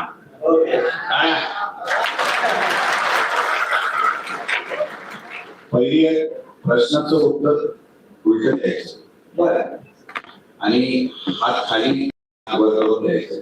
बरं. आता प्रश्न विचारतो. नंतर पाय जमिनीवर राहत नाही. Yes or no? नो. कारण सांगतो म्हणजे हा एक उत्तराचा असेल का? तुमचं उत्तर तुम्ही म्हणाले तर बरोबर केलं, पण तुम्हाला हात वरती करायचं होतं, ते चुकलं नाही. हा थेरी आणि प्रॅक्टिकलचा प्रश्न बघा. एंटरप्रेन्योरशिपना थेरी मध्ये लक्ष देता डायरेक्ट प्रॅक्टिकल मध्ये घुसतो. तुम्ही टीचिंग मध्ये आहे का sir? Okay, thank you very much. तर एंटरप्रेन्योर झाल्यावर डेफिनेटली काय येतो तो माणूस थोडा हवेत जातो हे समजू शकतो. जर बिझनेस सक्सेसफुल झाला, पैसा येतो, आपण आपण थोडंसं भयतो हा निसर्गाचा नियम आहे. पण आपण घरी आल्यानंतर जेव्हा आपण देवाला सपोर्ट होतो तेव्हा आपले पाय खाली यायला पाहिजे. ते आर्थिक पॉईंट आहे. जसे इलेक्ट्रिसिटीला हात लावला, आर्थिक आपण देणं गरजेचं आहे, इलेक्ट्रिसिटी निघून जाते. तर आपल्या घरी एक आर्थिक पॉईंट करून ठेवावं. आमचं नवरा बायकोचं आम्ही एक दिवसाला संध्याकाळी जमिनीवर घालतो जेव्हा पूजेला पिकलो होतं ते झालं होतं. एक आर्थिक पॉईंट असा की पाय जमिनीवर येतात आपले. दुसरे आपण अजूनही शेतकऱ्याचीच मुलं आहोत आणि खानदेशातल्या शेतकऱ्याची मुलं आहोत. त्याच्यामुळे आर्थिक खूप महत्वाचं आहे. आपला आर्थिक अजूनही आहे आणि पुढेही राहणार आहे. तोच वरती जाणार आहे, ज्याचे रूट जमिनीत आहेत तोच आकाशात जाणार आहे. त्याच्यामुळे आम्ही सगळे थँक्यू व्हेरी मच. प्रश्न संपले. सतीश ने ज्या पद्धतीने हॅलो सतीशने ज्या पद्धतीने चालू I just want to acknowledge your efforts. मला प्रश्न तुमले एवढी एनर्जी एक करून तुमले पैसे आले की सगळं येतं. पैसे दिसायला लागले की मला पळायला लागतं. नाही पण आपण ते जाणलंच आज निसर्ग एनर्जी भेटत सोडून एनर्जी सोर्स हे काय आहे का? पहिली गोष्ट म्हणजे एनर्जी आपण शिकायला एनर्जी नाही created not be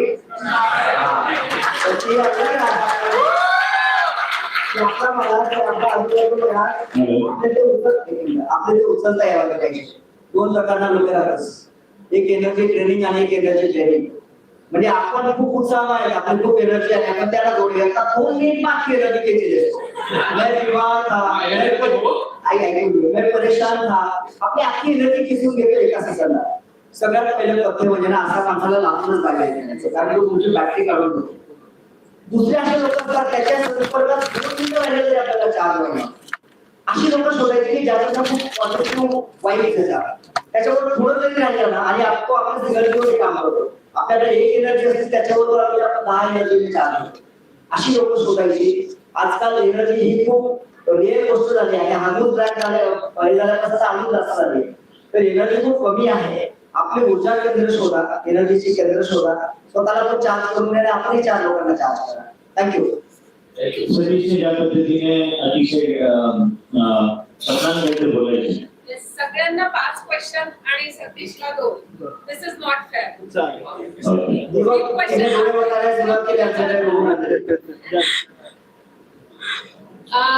Satish, as a businessman तुला कुठले लोक जवळ राहिले जास्त आवडतील? प्रॉफिट देणारे की थ्रेट्स?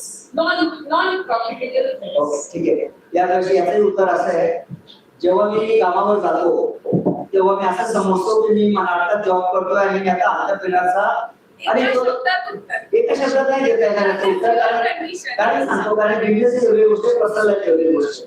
पर्सनल लाईफ मध्ये मला मोटिवेटिंग ऍडव्हेंचरस लोक पाहिजे. जसं मी सांगितलं एनर्जी गेली, मला 2 मिनिटात मोटिवेट जाता आलं पाहिजे. पण प्रोफेशनल लाईफ मध्ये मला असा माणूस पाहिजे की ज्याच्यावर माझ्या व्हॅल्युएशन झाली पाहिजे. तर मी जेव्हा बिझनेस मध्ये ऑफिस मध्ये जातो, मी ऑफिसचा कपडा घालतो, सांगतो की माझ्या रोल मध्ये मी चाललोय आणि हा रोल मला एकदम बघून करायचा, नाटकात काम करतोय. पण तिथं पर्सनल लाईफ येत नाही, की कोणाचा बाप आहे, नवरा आहे, मुलगा आहे, काही येत नाही. तिथं माझा रोल फक्त बिझनेस करणे आहे. तिथं माझा फोकस फुल असायला पाहिजे. त्या ठिकाणी मला अशी लोक लागतील जेव्हा मला प्रॉफिट मध्ये ऍड करणार असतील. पण जेव्हा मी पर्सनल लाईफ मध्ये येतो, संध्याकाळी काढून ठेवतो, त्यावेळेस मला अशी लोक पाहिजे की जे मला मोटिवेट करतील, त्याच्यामुळे मला पॉझिटिव्ह देतील. Thank you. Okay, now no more questions. I think we conclude it with having great thanks to Satish. Actually, I'm not today, but हा जो आमचा ग्रुप आहे, हा एंटरप्रेनरचा म्हणजे ज्ञानेश्वर आमचा एक बहादर अजून आला नाही. त्याने शेवटच्या प्रॅक्टिकलच मॅडमला सामान टाकलं होतं की मॅडम तुमचे जे पुढचे मुलं आहेत ते माझ्या कंपनीत पाठवा. म्हणजे तिथूनच सुरुवात होती. असे आमच्याकडे बहादर होते. I am proud to be part of this all journey.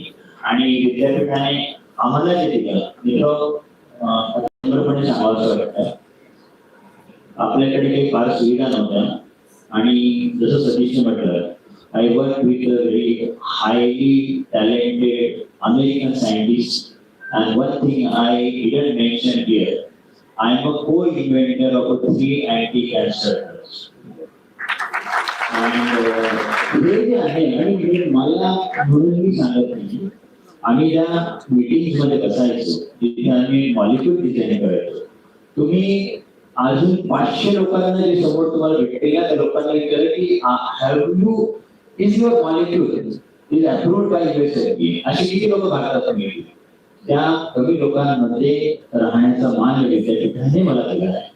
Okay, हे जे सगळं झालं आणि त्यानंतर सुद्धा तो जॉब सोडून या येण्याचं जे धाडस झालं, ते हा जो पॉझिटिव्ह आमचं इन्फेक्शन आहे हे आहे आणि you know we are very close.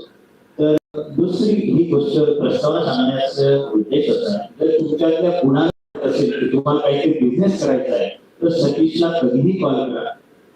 मी दरवेळेस झालं without his permission I am telling you, मला कॉल करा. आणि जर पैशासाठी तुमचा बिझनेस थांबत असेल तर उद्या कॉल नका करू, आजच कॉल करा.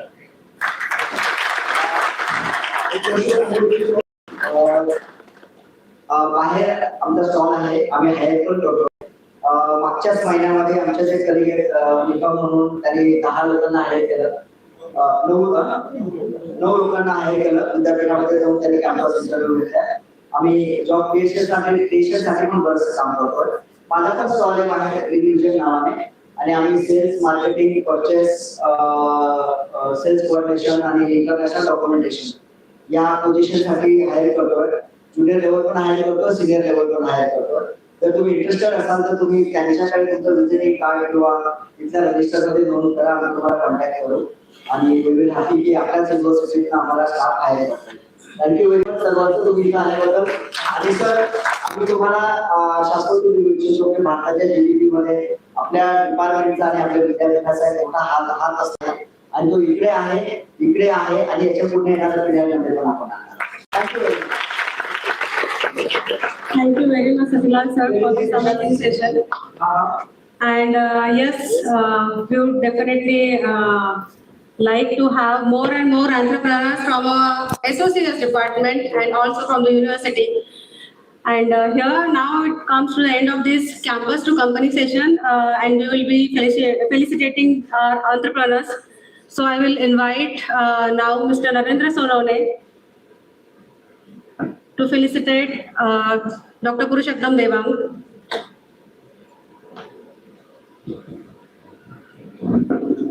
Dr. Narendra Sonone will be felicitating Dr. Purushottam Devang. Come on, big round of applause.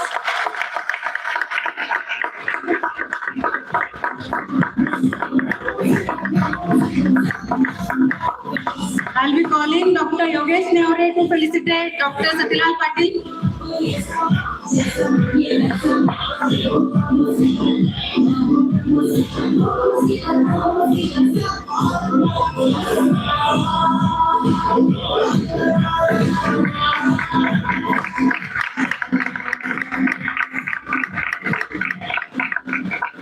I'd like to invite Saurabh to felicitate Dr. Naneshwar Samunge. Saurabh?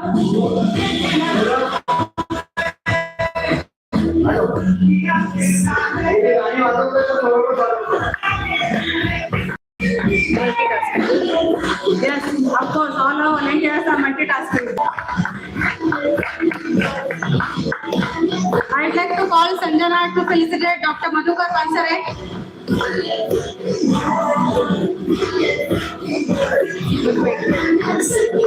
Sanjana will be felicitating Madhukar sir.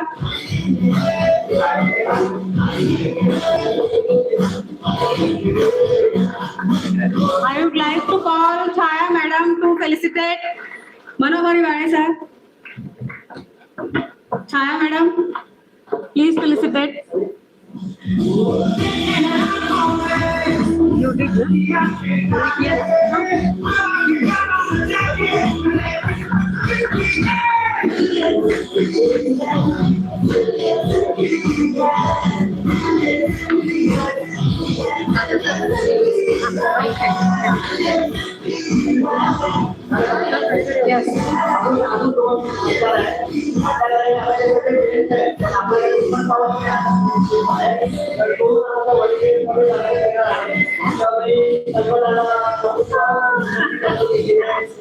मतदान करावा. शेत बनवता अंतरप्रधान आणि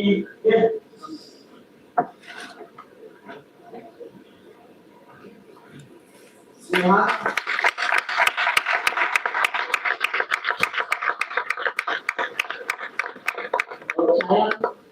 सगळ्यांना सत्तर influencer आहे, social media marketing मध्ये करताय आणि हे जेवढं तुम्ही जो परिवार दिसताय Yes, all the videos on our associate group have been posted, created, and whatever we are seeing now, the progress, like how many people have came here for this alumni function is because of her efforts. She was putting day and night.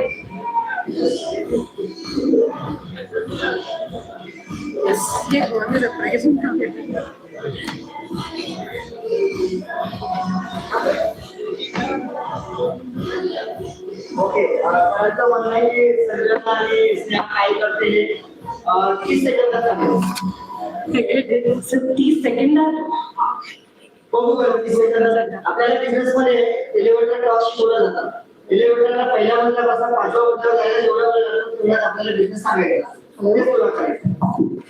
So Sneha Narwade, in terms of business में क्या करते हैं? ऐसा लग रहा है मेरे को फास्ट ऑर्डर फट सब कुछ बोल रहे हैं. तो बेसिकली मैं क्या करती हूँ उससे ज्यादा मैं बताना चाहूंगी मैं क्यों करती हूँ.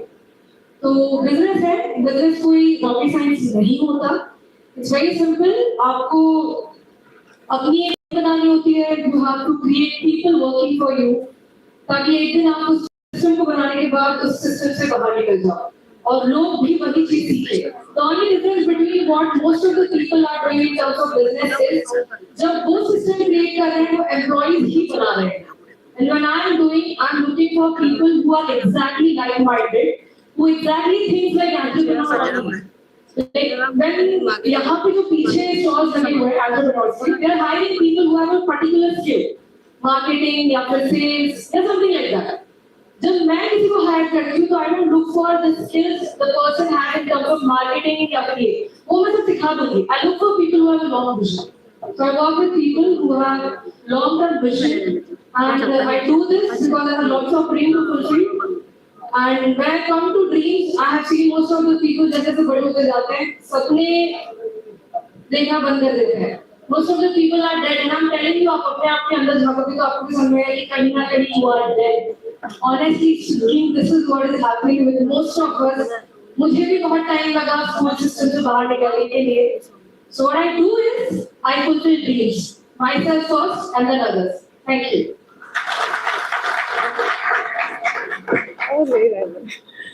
Sanjana will. So I'm Sanjana Sharma. Right now I'm working as a community and events manager, एक co-working space में. So मैंने जैसे MSc के बाद में डिप्लोमा इन डिजिटल मार्केटिंग किया क्योंकि मुझे लगा वो मेरा कप ऑफ टी है. मैं उसमें बहुत अच्छा कर सकती हूँ और उसमें उस टाइम बहुत ज्यादा बूम आया था. उसके बाद I got a job as a community manager जिसमें मुझे पता नहीं था कम्युनिटी का क्या मतलब होता है. लेकिन वो फाउंडर ने मुझे समझाया कि आपको सारे फाउंडर्स को एंटरप्रेन्योर्स को साथ में लाना है और इस तरीके के इवेंट्स अरेंज करने हैं. तो मैंने वहां से वो स्टार्ट किया. तो अभी हम बहुत बड़े बड़े जैसे उदानी ब्रदर्स और मिस्टर पवन अग्रवाल जो कि दवावाला की लॉजिस्टिक्स के हेड है, इन जैसे लोगों को इनवाइट करते हैं और उनसे सुनते हैं कि उनका लॉजिस्टिक्स कैसे वर्क करता है. या फिर फंडिंग के लिए एंजल इन्वेस्टर्स को इनवाइट करते हैं ताकि एंटरप्रेन्योर्स और फाउंडर्स को पता चले कि उन्हें किस तरीके के पिच करना है. तो इस तरीके के कम्युनिटी इवेंट्स में अरेंज करती हूँ पुणे और मुंबई में. So thank you so much. Thank you, Sneha and Sanjana. So now we will be continuing our felicitation program for the alumni. So I will be calling out the names and year, and I will request to come in the back. So if I'm saying that batch 2008 to 2010, so please all come on the stage, and we will be then having a group picture here with all of you. So now I'll be calling the names, and then I request to all please come on the dais. So Bharat Mali 2008-2010. Bhagyashree Shinkar 2010 pass out. Avti Mahadev, Prema Avti Mahadev 2010 pass out. Dr. Pawan Bhaveskar 2008-2010 pass out. Manisha Shankar, 2010 pass out. Set करायला madam आणि sir Dr. Gite, please come on the stage to felicitate the students. Polymer वाल्यांना गीते sir आणि उंडीवाले sir पाहिजे. और उंडे वाले sir उनको चाहिए. ऐसे इसको मिक्स है. Yes. So Dr. Gite will be felicitating now to the batch from 2008. बोलो सकते हैं. Yeah. Dr. Pawan Bhaviskar, 2008, 2010. ठीक है madam. Manisha Shankar, 2010 pass out. Saroj Bala Mahire, 2010 pass out. Shilpa Rajput, 2010 pass out. Swati Patil, 2010 pass out. Dr. Vinod Hatkar, 2011 pass out. Dr. Asha Jangle, 2011 pass out.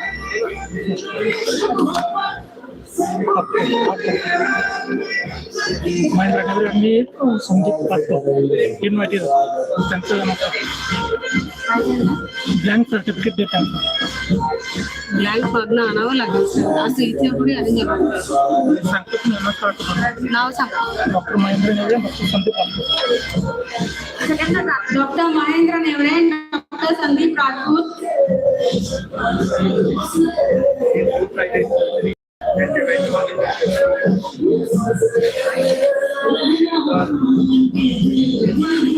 Dr. Chetna Bhaviskar, 2011 pass out. Sandeep राजे महेंद्र नेवरे. दोन batches. Dr. Chetna Bhaviskar, 2011 pass out. Sandeep राजे नाव नोंदवले आता. Sir त्याबद्दल तुम्ही दुसरा memento घेऊ. मुलं तिकडे दिले, त्यांच्याकडे दिले. कोणाचं तरी नाही.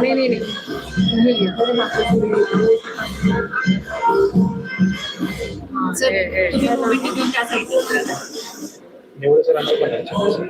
नेम नाहीये पण ब्लँक येतात. नेम नाही ब्लँक येतात. Gorakh H. Patil, 2011 pass out. Kiran Gavane, 2011 pass out.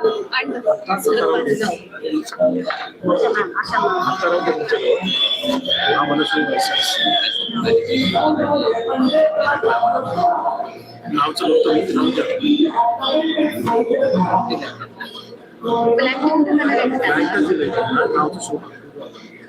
Gorak H. Patil, 2011 pass out. Gorak H. Patil.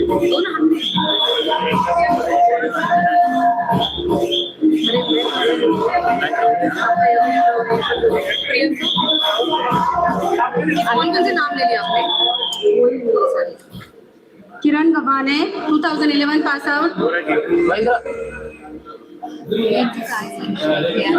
ललित थैरनार, 2011 pass out.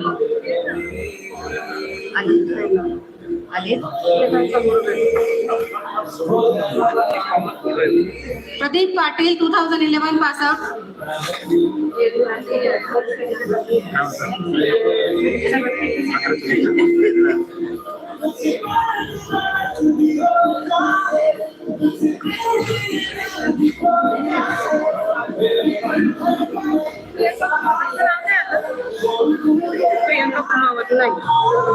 मॅम काही जणांनी registration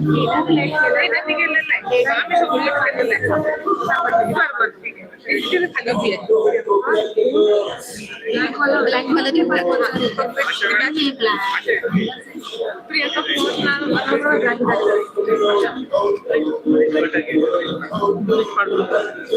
Manish Padvi mister Manish पाडवे.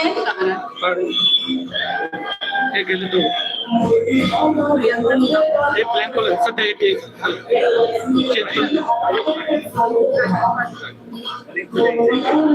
Rajesh पाडवे sir मला राजेश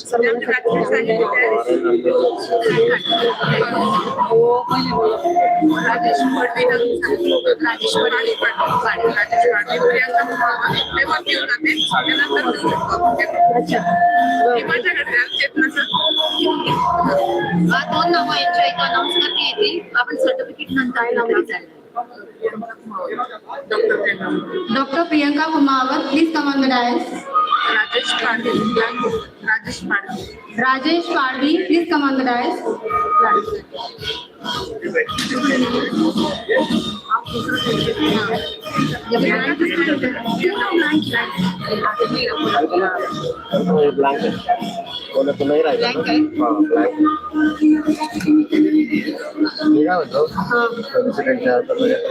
काहीतरी व्हिडिओ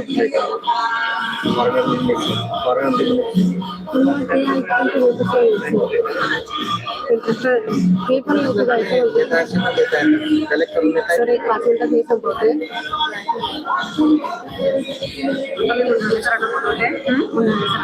नाही आले आले तो एक बॅच करून घे बरं बोल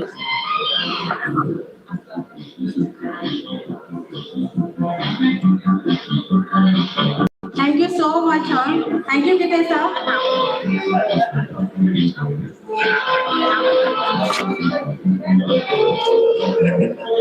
Thank you all. Thank you Gita sir.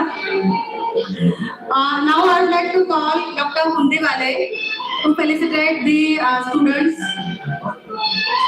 Yeah, Hundewale sir, please come on the dais.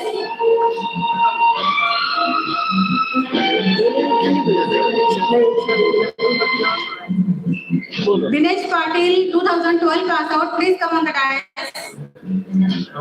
Dr. Atul Patil, 2012 pass out, please come on the dais. Dr. Vikas Mahajan, Dr. Vilas Mahajan, sorry, 2012 pass out. Dr. Panju Agmare, 2012 pass out. Mahesh Patil, 2013 pass out. Bharat Chaudhary, 2020. Bharat C. Chaudhary, please come on the dais from analytical chemistry. There is some error on the prayer.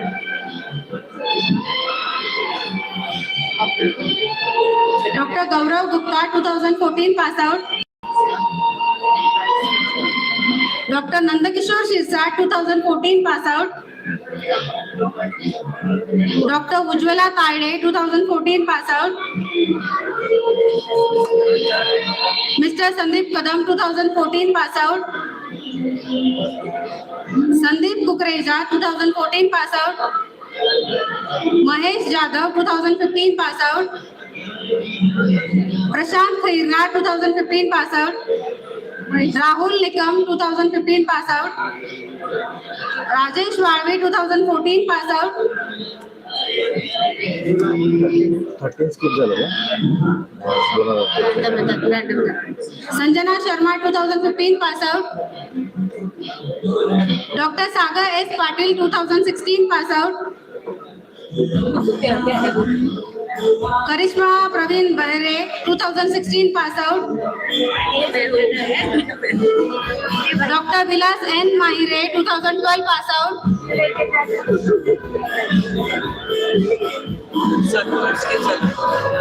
Vishwajit Walve, 2012 pass out. Please don't go outside. Please don't go outside, and if you all not be there, then this program will not be like successful. So please stay back. And I would also like to request to the students whose names are not been called upon on the stage for the felicitation, kindly note down your names to one of our volunteer, and we will make sure that you will get a certificate before the Dr. Pritam Thoravane, 2018 pass out. Dr. Nitin Sonavane, 2013 pass out.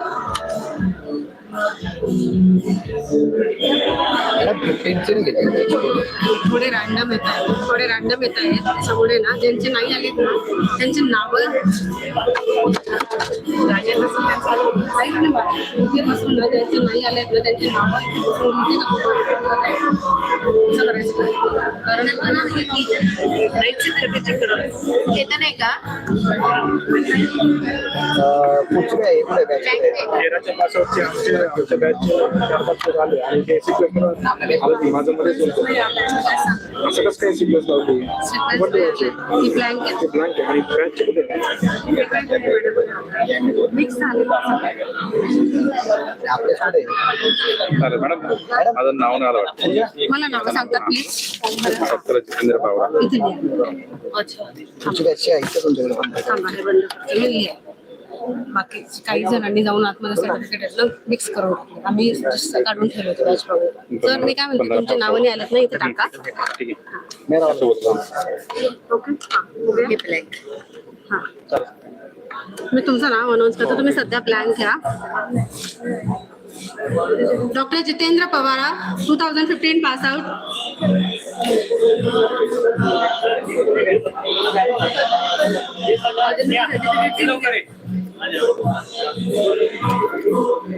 काय नाव घेतलं आता ते गाणे का? Doctor Jitendra Pawara. हा परत हो परत नाही ते ब्लँक. नाही आले ते घरीच होते. अरे नाही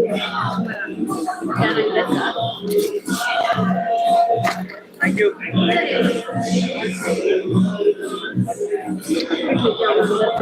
कसे म्हटले? 2 जण राहिलेले आहेत ना, त्याची नावं नाव लिहिलं आणि इयर लिहिलं.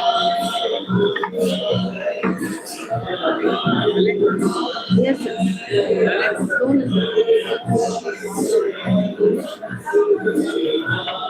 किरणचं पण नाव लिहिलं. करिश्मा किरणचं पण नाव. Apeksha Patil 2017 pass out. Please come on the dais. 16 आणि Deepak Deshmukh 2017 pass out. Deepak Deshmukh. Doctor Amit Gavit 2017 pass out. Nitin Sable 2017 pass out. Rohit Patil 2017 pass out.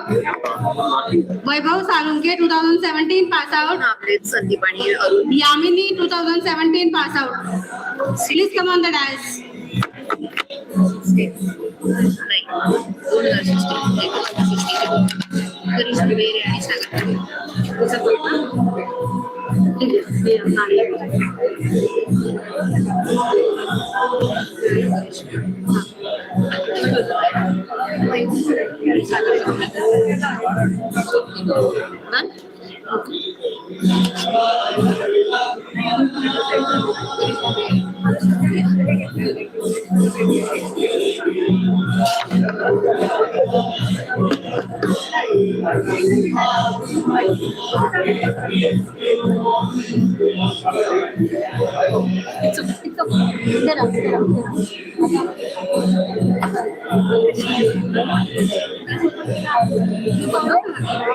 नाही चालू फोन माझ्याकडे नाही.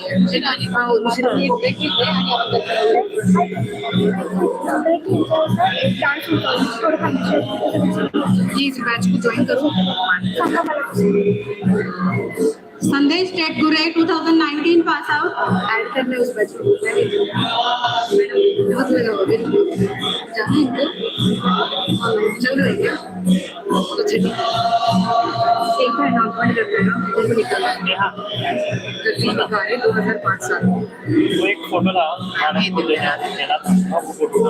तुम्ही ना हे सर्टिफिकेट संपवून घ्या. आता माळी सर आलेले हे सर्टिफिकेट वाटल्यानंतर पब्लिक शिल्लक नाही राहणार.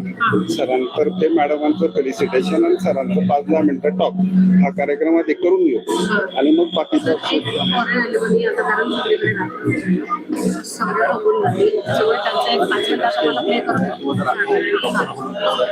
करिश्मा प्रवीण बेहरे 2016 पास आउट. बोला मग काय करू बरं का.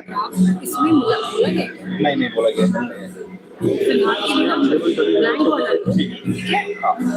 उन्होंने नाम लिया ना, ये पकड़ के जाइए. जगदीश वखारिया का नाम है, उसको ब्लैंक ले लेंगे.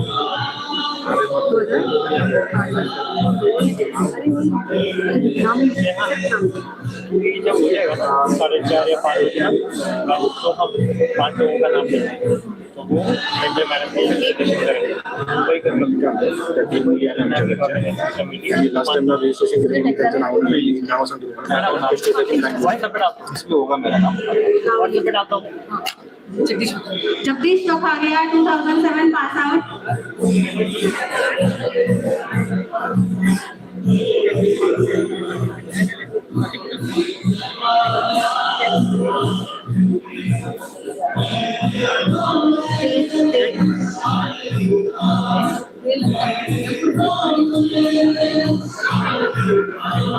तीन पोलीस त्यांना ब्लॅक देऊन दिले. आम्ही 2011 to 2013 pass out Anuradha, Jyoti and Ruchira. Please come on the dais.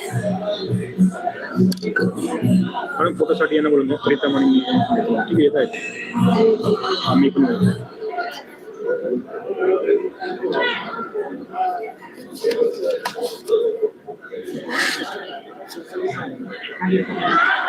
Blank मध्ये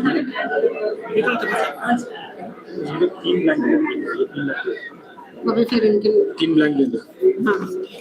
या तिघी मुलींना तीन ब्लँक देऊन एक त्यांच्या तिघी पण आहे आमच्या घरचे. अरे Pritam Next, I would like to call Anuradha, Jyoti and Ruchira from 2011 to 13 pass out.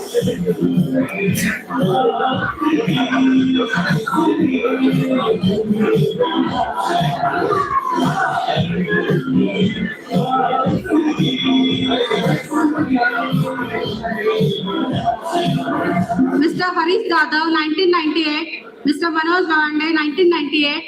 Kiran Bartakke, 1998. Please come on the dais.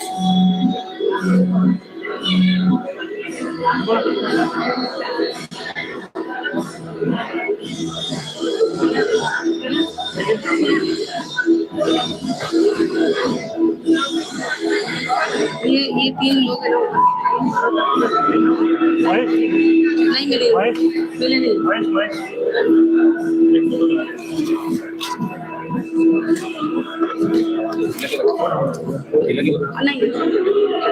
Mr. Harish Jadhav, 1998 pass out. Manoj Lavande, 1998. Kiran Bartakke, 1998 pass out. Please come on the dais.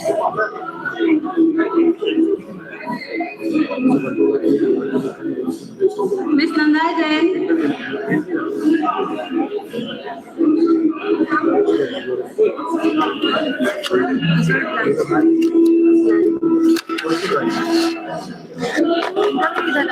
Bank के name करें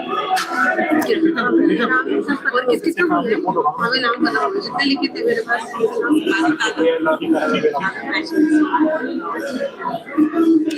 चलो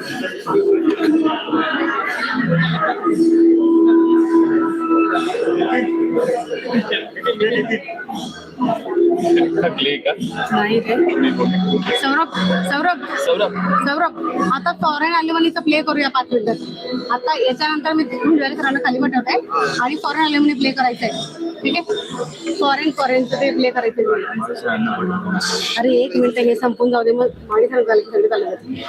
हे करून घेऊन मग ते करू sir 5 मिनिटानंतर. Yes. Thank you so much, Dr. Mundivale.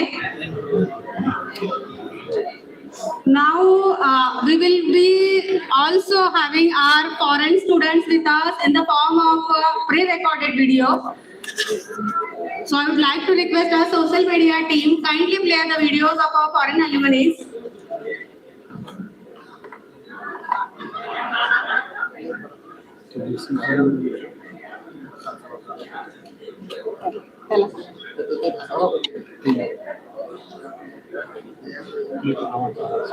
Saurabh आवाज नाही. सौरभ बॅक प्ले सुरुवातीपासून कर.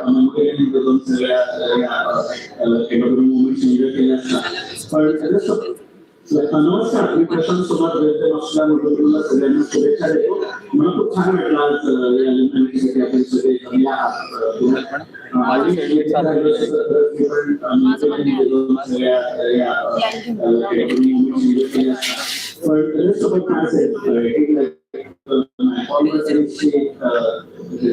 in 1998 after that I spent a place in Pune, then spent 4 days in for research and after that I took a place I was in Switzerland. After that I was a scientist in Singapore and then I was in Australia and technology. So currently, I do have a group of students and that are published on more than 278 papers. All of this really goes to my स्पीचचं तुझ्याकडे ठेवते का मला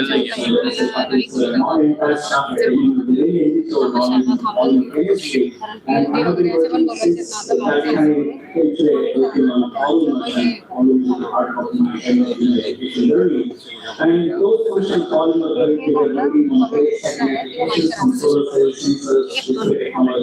and all kind of cutting edge of the research. So this whole journey would have been possible without any contribution. I just wanted to give the advice to the students who are studying at ANU. Please take the knowledge, broad action from you to make your kind of journey much more kind of informative and make your life beautiful. From a very small town with humble background as a family teacher, Professor Gideon, it was not possible due to the contribution by any shop members and asset to organization, and they really has set up a global kind of platform that encourage work.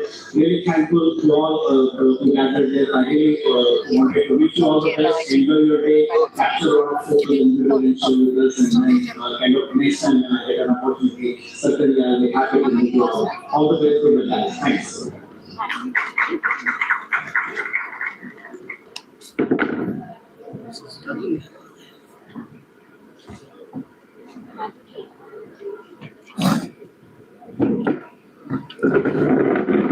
Now I would like to call R.S. Madi sir, Honorable Vice Chancellor, third Vice Chancellor of KBC NMU, and now the Advisory Committee for Savitribai Phule Vidyapeeth Pune.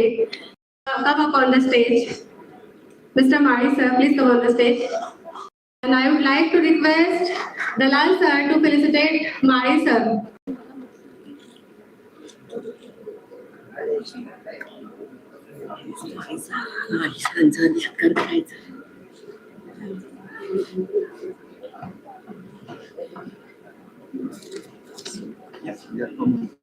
अजून chair लावा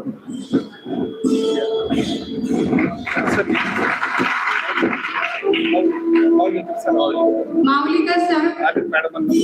Maulika sir, please come on the stage. Bendra ma'am, please come on the stage.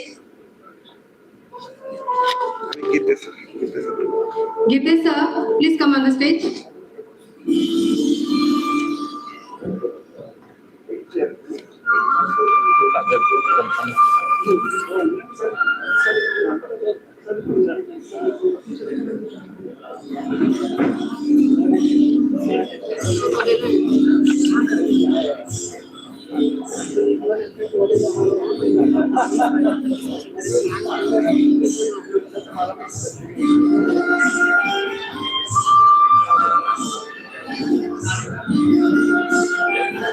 Now Dalal sir will felicitate Madi sir.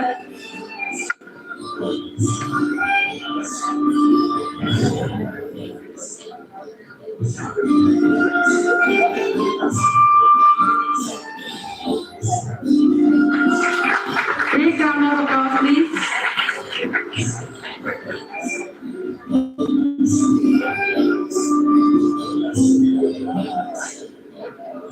Now I would like to request Madi sir to come on the dais to share his. Okay. Yeah. First, Madi sir will be felicitating Ratnamala Mendria ma'am with a pagdi, Puneri pagdi.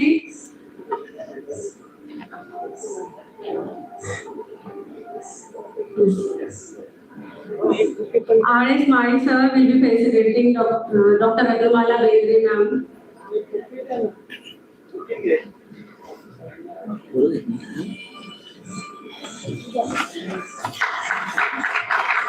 पुणेकरांनी पुणेरी पगडी देऊन सन्मान करायचा नाद घातलाय. माळी सरांनी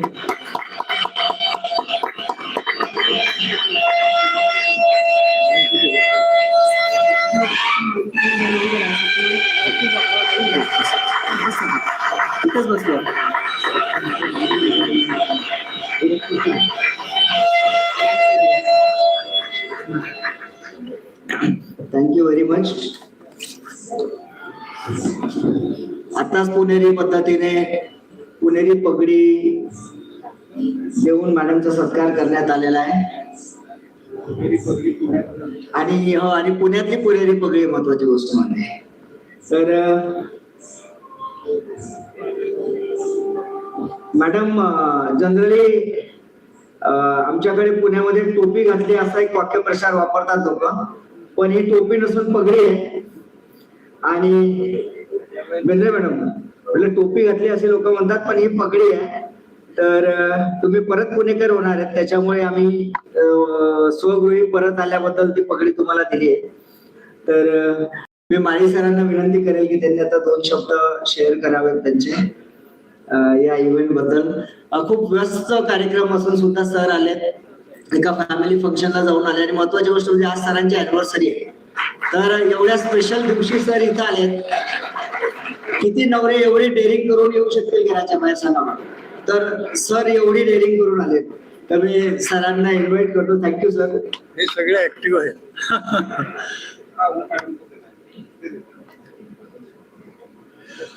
मित्र, मी खरोखर सकाळीच येणार होतो. पहिल्या इनॉग्रेशन फंक्शन पासून दिवसभर थांबणार होतो, कारण मला अशा कार्यक्रमाला येणं फार आवडतं की ज्या ठिकाणी आपले विद्यार्थी येतात, ते त्यांची मनोगत व्यक्त करतात, त्यांनी काय काय केलंय त्या गोष्टी आपल्याला सांगतात. त्यांना जेवढा आनंद झालेला असतो त्याच्यापेक्षा आम्हाला त्याच्यात जास्त आनंद झालेला असतो. मित्र, व्यासपीठावर आपले उपस्थित असलेले माऊलीकर सर, उर्जीवाले सर, त्यांचा सत्कार केला. त्या रत्ना बेंद्रे मॅडम, नंतर दीपक दलाल, मी दीपकच नेहमी म्हणतो त्याच्यामुळे मला लक्षात येत नाही. आणि विकास गीतेचं खरं म्हणजे नेहमी मला व्हॉट्सअप मेसेज वगैरे येतो, नेहमी करतो, त्याच्यामुळे आमचे संबंध खूप चांगले आहेत. मित्र, आता कार्यक्रम मी ऐकला आता की खूप चांगला झाला, आणि ती इव्हेंट ऑर्गनाईज करताना खूप अडचणी येतात, पण त्या ठिकाणी सतीश पाटीलने आणि आपल्या या सगळ्या टीमने खूप चांगले प्रयत्न केले. आणि मी असं ऐकलं आता माऊलीकर सरांनी म्हणले की आपण वेगवेगळ्या ठिकाणी ही इव्हेंट अरेंज करतो, कारण आपले विद्यार्थी वेगवेगळ्या ठिकाणी आहेत, त्या प्रत्येकाला या एकाच ठिकाणी येणं फार अवघड असतं. त्यामुळे हे खूप चांगलं आहे. आणि आता आपण बघितलं असेल की हे आपलं केमिकल सायन्सेस आहे. केमिकल सायन्समध्ये मग आता organic chemistry, inorganic chemistry, physical chemistry, polymer chemistry, हे सगळे आहे. बायोकेमिस्ट्री आपण वेगळी ठेवली आहे, ती लाईफ सायन्सेस मध्ये आहे. पण या ज्या सगळ्या आहे याच्यात वेगवेगळा बॉन्ड असतो. आपण आता म्हणलो की आमचं हे खूप चांगलं आहे, आपला तो स्ट्रॉंग बॉन्ड जो आहे आपल्या या केमिकल सायन्सेस मध्ये असतो. गेल्या 14 मार्चलाच इथे पुणे विद्यापीठामध्ये याच हॉलमध्ये केमिस्ट्री डिपार्टमेंटचा एक कार्यक्रम झाला, तोही असंच अलुमिनी मीट होता. आणि त्याही वेळेला 400 पेक्षा जास्त विद्यार्थी वेगवेगळ्या ठिकाणाहून आले होते. आणि हे खरोखर खूप कौतुकास्पद आहे. विद्यार्थी इथे येतात, फक्त काय असतं की आता इनिशिएटिव्ह कोणीतरी घ्यायला पाहिजे. असं आपोआप कोणी येणार नाही, आपोआपही कोणी येतं, पण ते सहज विद्यापीठाला भेट देतं आणि मग त्यावेळेस आपण बघतो. आता प्राध्यापकांमध्ये फार कमी फरक पडतो, विद्यार्थ्यांच्या मध्ये बराच फरक झालेला असतो. त्यामुळे आम्हाला झटकन असं ओळखून येत नाही की आपला विद्यार्थी कुठला बॅचचा किंवा काय. मी पुणे विद्यापीठामध्ये 69 पासून होतो, ते सगळं बघत होतो. पण तेव्हा त्या एंगेज मध्ये जे विद्यार्थ्यांच्या इंटरॅक्शन्स वगैरे असतात त्या खूप चांगल्या असतात. जेव्हा आपण सिनियर होत जातो तेव्हा मग ते विद्यार्थी आपल्याशी जरा बोलायला रिलक्टंट असतात, पण सुरुवातीचा काळ जो असतो तो खूप चांगला. त्यामुळे 71, 72चे जवळजवळ सगळे विद्यार्थी, म्हणजे 72 पासून 80 पर्यंत मला चांगले आठवतात सगळे विद्यार्थी, कोण काय काय करते वगैरे. तसं एकदा मी आमचे प्रोफेसर वाडिया, डॉक्टर केळकर आपल्या केमिस्ट्री डिपार्टमेंटच्या मेन गेट जवळ आम्ही तिथे थांबलो होतो, आणि एक विद्यार्थी समोरून आला आणि त्याने नमस्कार केला. नमस्कार, मी आपला विद्यार्थी म्हणजे सर. मी तर आपल्याला ओळखतो तिघांना, पण तुम्ही मला कदाचित ओळखत नसाल. म्हटलं मी ओळखतो, तुझं नाव अगरवाल आणि याच्यापेक्षा पुढचं असेल तर तुझं नाव अशोक अग्रवाल. तो म्हणला हो सर, अगदी बरोबर आहे. आणि त्यामुळे तो 72च्या बॅचचा होता. 72च्या बॅचचे खूप असे चांगले लोक असे आपले त्याच्यामध्ये होते. त्यानंतर आम्ही मग मागे गेलो तर ते आपली पहिली बॅच 55 ते 57 होती. मग मी 55 ते 57च्या लोकांशी काहींशी कॉन्टॅक्ट केला. ते सगळे खूप वयस्कर, म्हणजे 85 पेक्षा जास्त, 85, 90, 93. आमचे एक मित्र गोव्याला असतात, ते आता 91 वर्षाचे आहेत. त्यांना म्हणलो आम्ही असं एक इव्हेंट अरेंज करतो आहे. मग त्यांनी पण फोटोग्राफ वगैरे पाठवले. तर त्यांचे त्यावेळचे MSc चे फोटोग्राफ म्हणजे सगळे अगदी सुटाफुटातले होते. आता आपण जसं असेल तसं, जे शर्ट असेल ते, कारण आपली सगळी खेडेगावातली मुलं, आपल्याला त्यांना प्रोत्साहित करायचं असते की त्यांनी कसं पुढे जायचं, काय करायचं. तर प्राध्यापकांचं आपलं काम असतं की मुलांना प्रोत्साहन देणं आणि त्यांना त्यांच्या आयुष्यामध्ये चांगल्या प्रकारे उभं करणं. आता आपण त्या चित्रफित मध्ये कोणाचे दाखवलं की प्रसाद सोनार फार चांगलं बोलला. फार चांगलं बोलला. त्यामुळे आता आपण तुम्ही जे ग्रुप केले ना तेही चांगलं आहे. म्हणजे 95 किंवा 96 ते 2000, 2001 ते 5, 6 ते 10 वगैरे हे आहे. हे खूप चांगलं. आता तुम्ही काय करा की त्याच्यात मी बघितलं आता की तुम्ही त्यांचं सगळं रेकॉर्ड ठेवलेलं आहे, हेही चांगलं आहे. पण आता तो जो ग्रुप आहे त्या ग्रुपला एक लीडर करा तुम्ही, किंवा 4-5 लोक, तुमचा तो हा ग्रुप. आणि आता त्यांची जबाबदारी की त्यांनी बाकीच्या सगळ्या लोकांचे ऍड्रेसेस गोळा करणं. एक ॲपील तुम्ही त्यांना कॉमन ॲपील तयार करून द्या की अरे आम्ही असं असं हवं, आपण एका विद्यार्थ्या काय 2005ला होतो, 6ला होतो, 10ला होतो वगैरे असं त्या बॅचला. तर आपल्या बॅचचे एक 5-7 लोकांची मला नाव माहिती आहे, पण तुला जर का माहित असतील तर तू दे. तर ते पण ते देतात आणि ते खूपच अशी एक चांगली माहिती गोळा होते. आणि तशी जर का केली तर ती एक माहिती, आणि त्यांना सांगायचं की तुझा आता करंट ऍड्रेस दे, म्हणजे तुम्ही कुठे काय करता काय नाही वगैरे तसं. त्यामुळे आपलं काय होईल की त्यांचा आपला करस्पॉन्डन्स ऍड्रेस मिळेल, त्यांचा ईमेल ऍड्रेस मिळेल, म्हणजे आपल्याला त्यांच्याशी केव्हाही कॉन्टॅक्ट करता येईल. असं एक चांगलं ॲपील पत्र आपण तयार करायचं की हो आम्हाला तुम्ही असं कळलं किंवा तुमच्या मित्राकडून असं कळलं, you are holding a very high position in such and such industry. तर ते त्यांनाही एक बरं वाटते. आणि if you change your kindly let us know so that we will again inform me, and when the next get together will be there then we will invite you. अशा प्रकारचं जर का केलं तर मुलांना आनंद होतो. दुसरं असं की आपले जे विद्यार्थी आहेत तर त्यात आता आपण क्लासिफिकेशन करायला पाहिजे. आता आपले सगळे विद्यार्थी जे पुढे बसले आहेत त्यातले काही इंडस्ट्रीमध्ये असतील, काही बँकिंग क्षेत्रामध्ये असतील, काही प्राध्यापक असतील, अशा वेगवेगळ्या ठिकाणी असतील. तर ते जर का केलं तर आपण तसेही ग्रुप करू आणि त्यांचेही वेगवेगळे अनुभव या प्रत्येकाकडून, ज्यांचे कॉन्टॅक्ट आपल्याकडे आहे त्यांना म्हणून तुम्ही तुमची थोडक्यात अशी माहिती द्या, म्हणजे ते आपल्या पुढच्या लोकांना उपयोगाला येईल की आमचे विद्यार्थी हे जे आहे ना, ही चित्रफित सगळ्यांना पाठवून दिली तरी चालेल. कारण ते एक ॲपिलिंग. आपलं विद्यापीठ जेव्हा लोकांचा विश्वास बसत नव्हता की हे विद्यापीठ काय करू शकेल, काय नाही, तेव्हा कॉपींचे बरेच प्रकार होते, कॉपी कंट्रोल करता येत नव्हती. एक फैजपूर सेंटर आहे आमच्या त्या विद्यापीठातल्या तिकडे.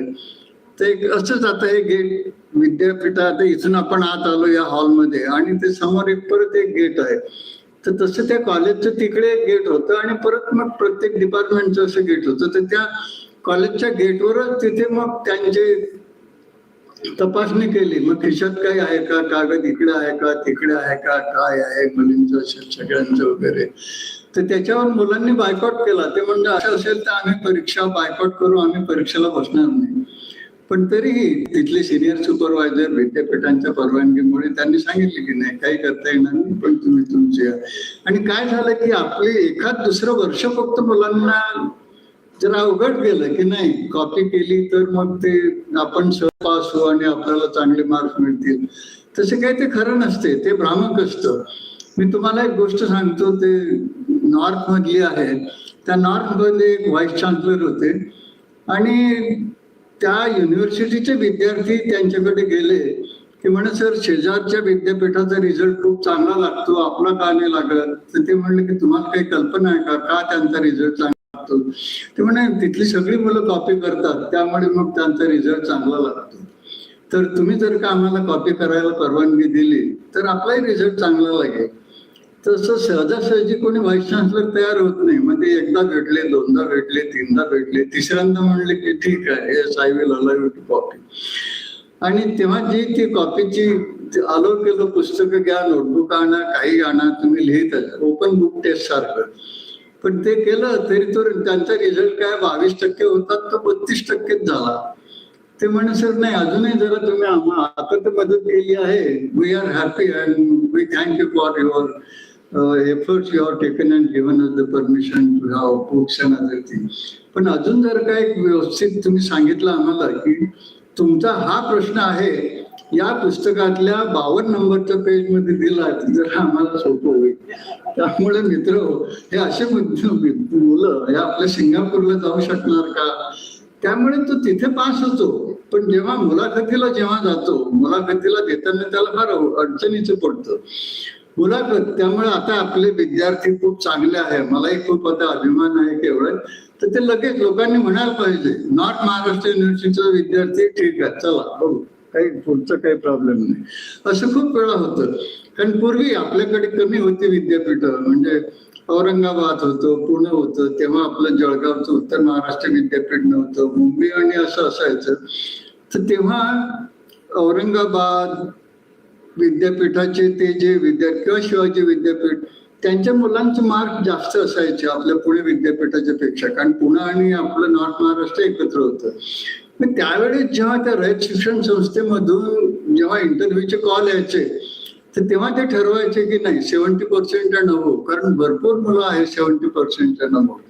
मी त्यांना म्हणलं तुम्ही असे करू नका, मुलं जास्त जरी असले तरी निदान 60-65, कारण ते फर्स्ट क्लास आहे, त्यांना तुम्ही बोलवा आणि इंटरव्ह्यू घ्या त्यांचा seriously, and then you will realise the difference 70 and 60 or 65 also. मग तेव्हा त्यांच्या लक्षात आलं की नाही, पुणे विद्यापीठाचे 65 किंवा 60 they are better than 70% of the other university.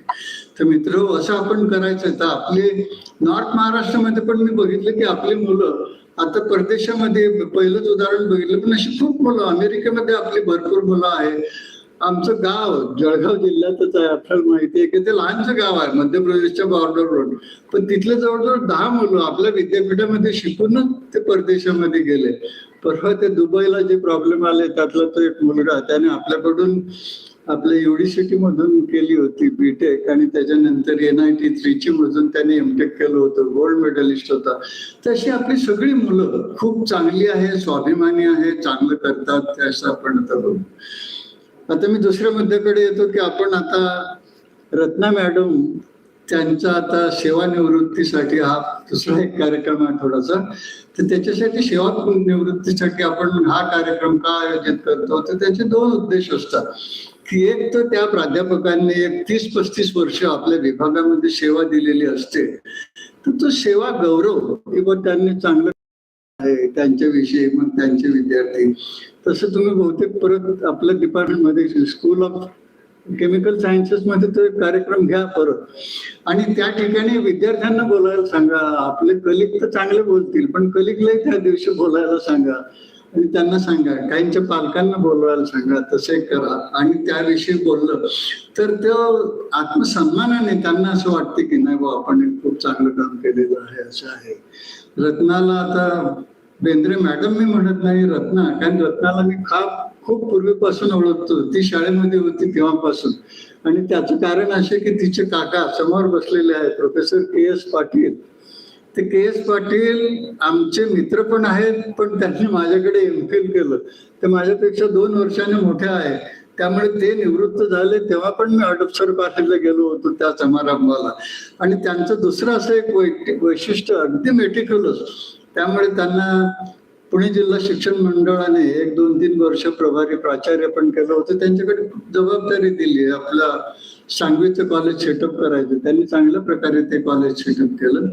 आणि दुसरं, ते असं काय आपल्याला लिहायचं असेल तर तुम्ही आज त्यांना एक लिहायला सांगा की सर रत्नाविषयी तुम्हाला काय वाटते, आणि त्यांनी लिहिलेलं त्यांचं अक्षर बघा, म्हणजे आपण म्हणतो मोत्यासारखं अक्षर, ते तुम्हाला ते कळेल. अतिशय सुंदर असं अक्षर त्यांचं आहे. आता एक लिहितो त्याला वाचतो, ज्याने लिहिलं त्यालाही वाचता येत नाही, कारण घाईघाईमध्ये लिहितो. तर या ज्या क्वालिटीज आहे आपण आपल्या प्रत्येकाच्या त्याच्यासाठी बघायला पाहिजे. तर रत्नाने तेव्हा, आणि आपल्या विद्यापीठामध्ये, मी विद्यापीठामध्ये 5 वर्ष होतो तेव्हा रत्नाने इथेच पुणे विद्यापीठामध्ये PhD केली, इथली विद्यार्थिनी, त्यामुळे मला त्याच्याविषयी कल्पना आहे. ती खूप छान काम करणारी, मनापासून काम करणारी, त्यामुळे PhD मध्ये तिची चांगली पब्लिकेशन झाली, PhD मिळाली. मग आपल्या नॉर्थ महाराष्ट्रामध्ये सुरुवातीपासून त्याने खूप चांगलं काम केलेलं आहे. आणि त्यामुळे प्राध्यापकांचं काम काय असतं की फक्त शिकवणं, म्हणजे मी त्याला म्हणतो पाटा टाकण्याचं काम. तसं नको की माझं एक लेक्चर झालं म्हणजे संपलं, आता विद्यार्थी तो त्याच्या घरी जाईन, मी माझ्या घरी, असं नाही. The professor, teacher should available 24 hours to the student. आणि त्याला आपण म्हणतो मेंटरशिप. आणि ते नॅक जेव्हा मेंटॉरशिपचं विचारते तर मेंटॉरशिप आहे का तुमच्याकडे, तर मेंटॉरशिप म्हणजे की त्या विद्यार्थ्याचे सगळे प्रकारचे प्रश्न चर्चा करणे, की त्याला अकॅडमिक प्रश्न आहे तो सगळ्यांशी बोलतोय, पण नॉन अकॅडमिक असतील, त्याला काही फायनान्शियल प्रॉब्लेम असेल, सायकोलॉजिकल प्रॉब्लेम असेल, फॅमिली प्रॉब्लेम असेल, ते प्रश्न मेटिक्युलसली सोडवणं हे पण आपलं एक काम असतं. त्यामुळे नॅकला तुम्ही बघत असाल, यातले जे प्रोफेसर आहेत ते आपण नॅक तिथे प्रश्न विचारते, तुमच्यामध्ये कॉलेजमध्ये मेंटॉरशिप आहे का? हो आहे. काय करता? आम्ही 1 महिन्यातून 1 लेक्चर देतो त्यांना आणि त्यांना सांगतो काय आहे तुमच्या अडचणी, आहे काय. आणि काही नसतं, त्याचं रेकॉर्ड नसतं, काही नसतं, कुठे लेक्चर घेत नाही, काही नाही. पण मनापासून तुम्ही काम करायला पाहिजे. पुणे विद्यापीठामध्ये आम्ही करत होतो की जे खरंच काही काही मुलांना आहे, तर मग त्यानंतर मग आम्ही काही स्कॉलरशिप जनरेट केल्या. जळगावलाही होतो, तर तुम्ही केलं होतं, ते कुठून आणलं होतं, ते सिलंट होतं का काय, 300 रुपये महिना जायचं. हा, तर ते MSCच्या मुलांना 300 रुपये स्कॉलरशिप व्हायची, त्यावेळेस सफिशियंट असायचे, स्टुडंट्स वेअर हॅपी. त्यामुळे असं आपण ते जे करतो ते खूप चांगलं आहे. अशा गोष्टी आपण करायच्या आणि ते करू. त्यामुळे शिक्षकाचं काम विद्यार्थ्यांच्या मध्ये कॉन्फिडन्स निर्माण करणं, परीक्षेमध्ये तो पास होतो, त्याची तयारी करतो, आपणही त्याला मार्गदर्शन करतो, पण त्याच्यानंतर तो कुठे कुठे जातो आत्मसन्मानाने, त्याने मध्ये इंडस्ट्रीमध्ये होतो, टीचिंग फील्डमध्ये कुठेही केलं. तर आपलं काम तसं आहे की आपले विद्यार्थी त्यांच्या आयुष्यामध्ये खूप पुढे जावं आणि आपल्या विभागाचं आपलं नाव उज्ज्वल करू, असं मी आपल्या सगळ्यांना शुभेच्छा देतो. नमस्कार.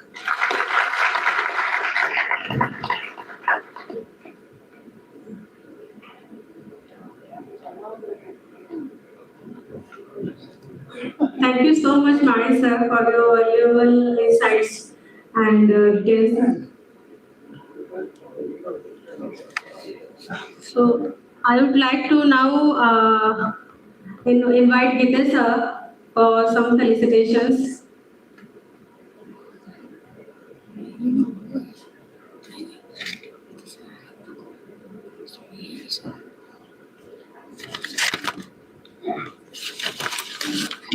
काही सकाळचे फेलिसिटेशन्स आपण ब्रेक म्हणून घेतले होते.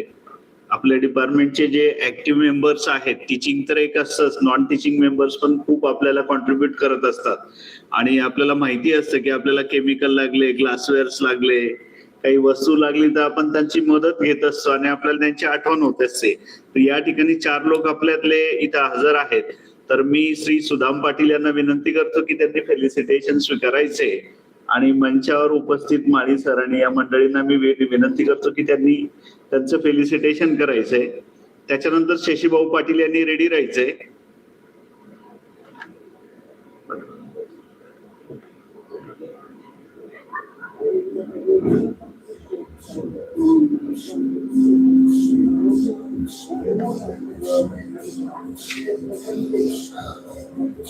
शरद पाटील आणि RP दादा.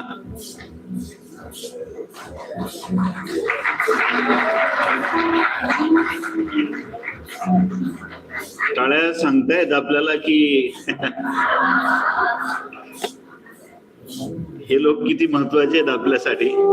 त्यांनी जर केमिकल दिलं नाही तर आपलं प्रॅक्टिकल बंद राहतं. शशी पाटील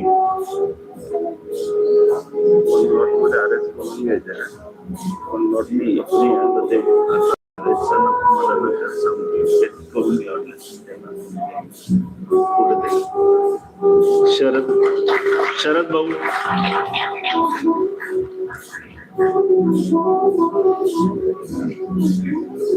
RP पाटील.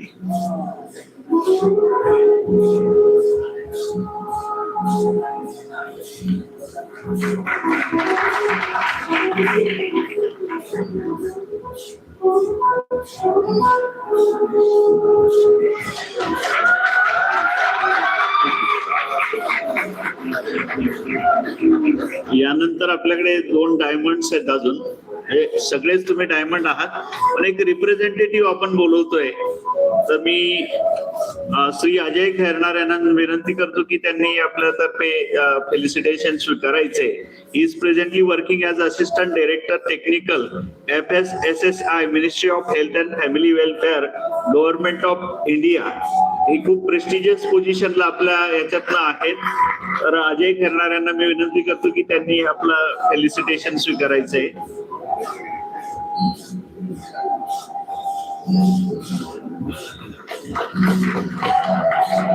यानंतर लक्ष्मीकांत निकम आपले एंटरप्रेनर आहेत, त्यांचं सकाळी आपलं फेलिसिटेशन राहिलं होतं.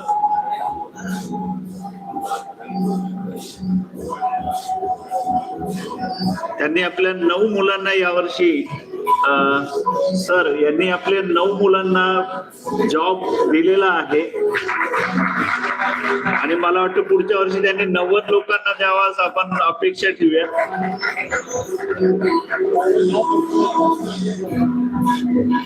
तेवढे मुलं नाही आहेत असं.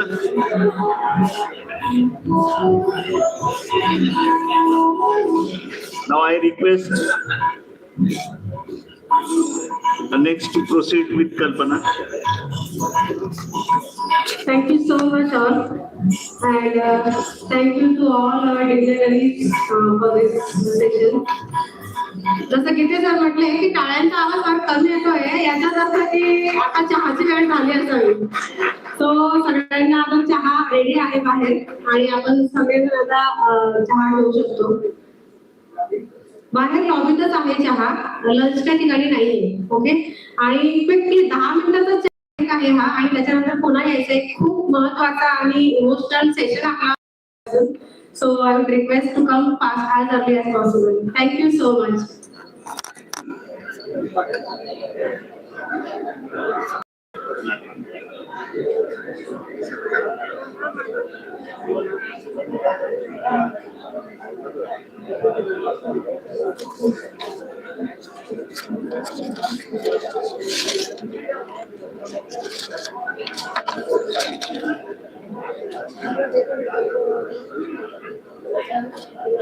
कल्पना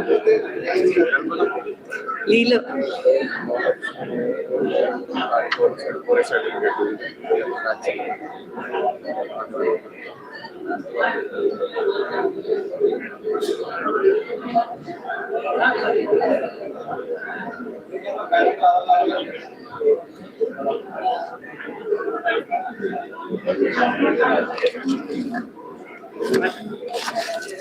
बरोबर. आणि त्या याचं एक गाणं घेऊन टाका ना, हैराणी गाणं. त्याच्याच ते स्वागत करणार सगळ्यांचं. कुठे तो, त्याला मला भेटून ठीक आहे. 2 सर्टिफिकेट कुठे हैराणी गाणं अनाऊन्स करू का? बॅच नंबर कधीची आहे sir? Sir batch number, batch Deepak Patil batch. आहो ते गाणेवाले प्रियंका.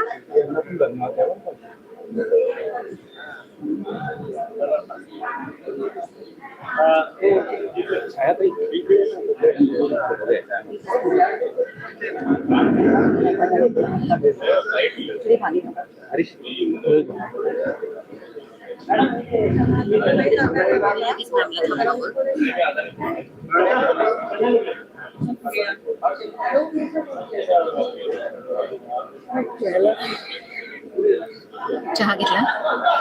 लगेच झालं का? एकदा झालाय, 2दा घेऊ शकते.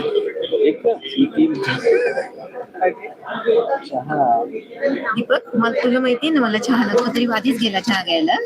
मला वाटलं तुम्ही नाही, कसं वाटलं तुला असं? त्याच्यापेक्षा माझे मॅनेजमेंट कमिटीला काही नाही का मॅडम? आयराणी बोलणार ना त्या. मॅडमला बोलणारच रिप्लाय नाही दिला आपण मॅडमला आम्ही संचित लाईट रागी जाईल मॅडमला तेच मोठं बक्षीस आहे. रागी जाईल.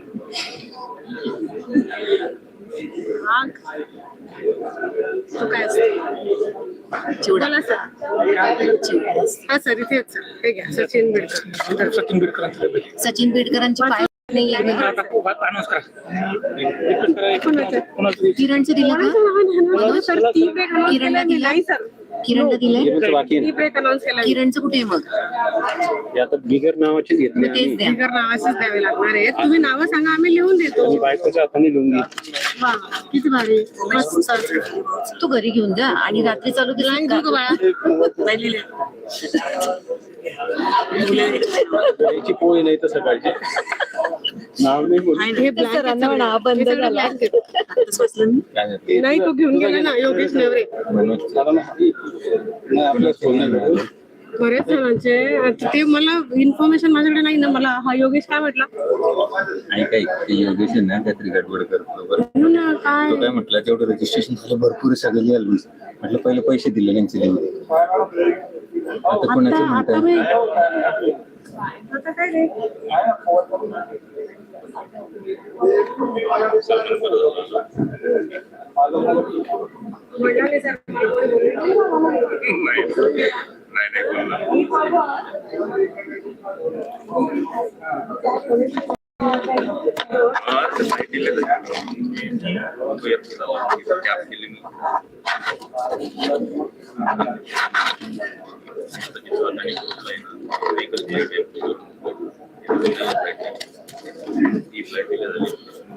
मंडळी सर कुठे तू लिहिलेले नाव कुठे तुझे रजिस्ट्रेशनचे नाव? माझं पण नाव नाही. का बरं तुझं नाव तर मिळालं नाही? अजय खैरनार नाव कॉल केलं होतं मी.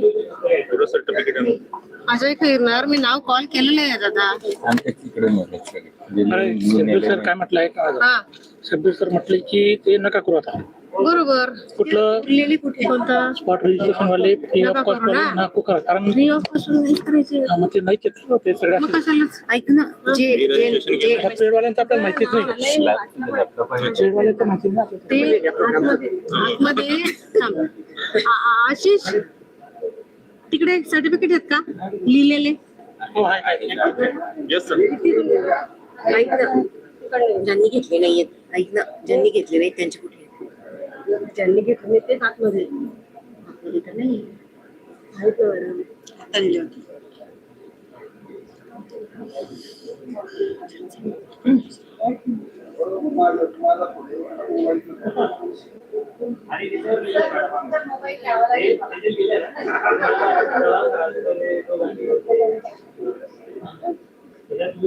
अजय तुझं आतमध्ये असेल सर्टिफिकेट तिथून पिक कर. ते कुठे आपल्याला अरे नाही नाव छापलेलं आहे त्याच्यावर. बॅच इयर सगळं छापलेलं आहे त्याच्यावर. बॅच पण आहे असा. आलो ना भेटलो यांना सगळ्यांना पोरांना एवढ्या दिवसांनी चालू तेच तेव्हा त्यांना बाहेर जरा ते कुठे गेले पोरं? गेले का घरी? थोडस त्यांना गेट टुगेदर लावलं म्हणून इकडे आलो. अच्छा तू त्यांची सोय करून आला का? कुठे थांबवलं मग त्यांना? बसलेत अजून मग काय माहिती नाही तिथून कुठे जाणार. अच्छा ठीक.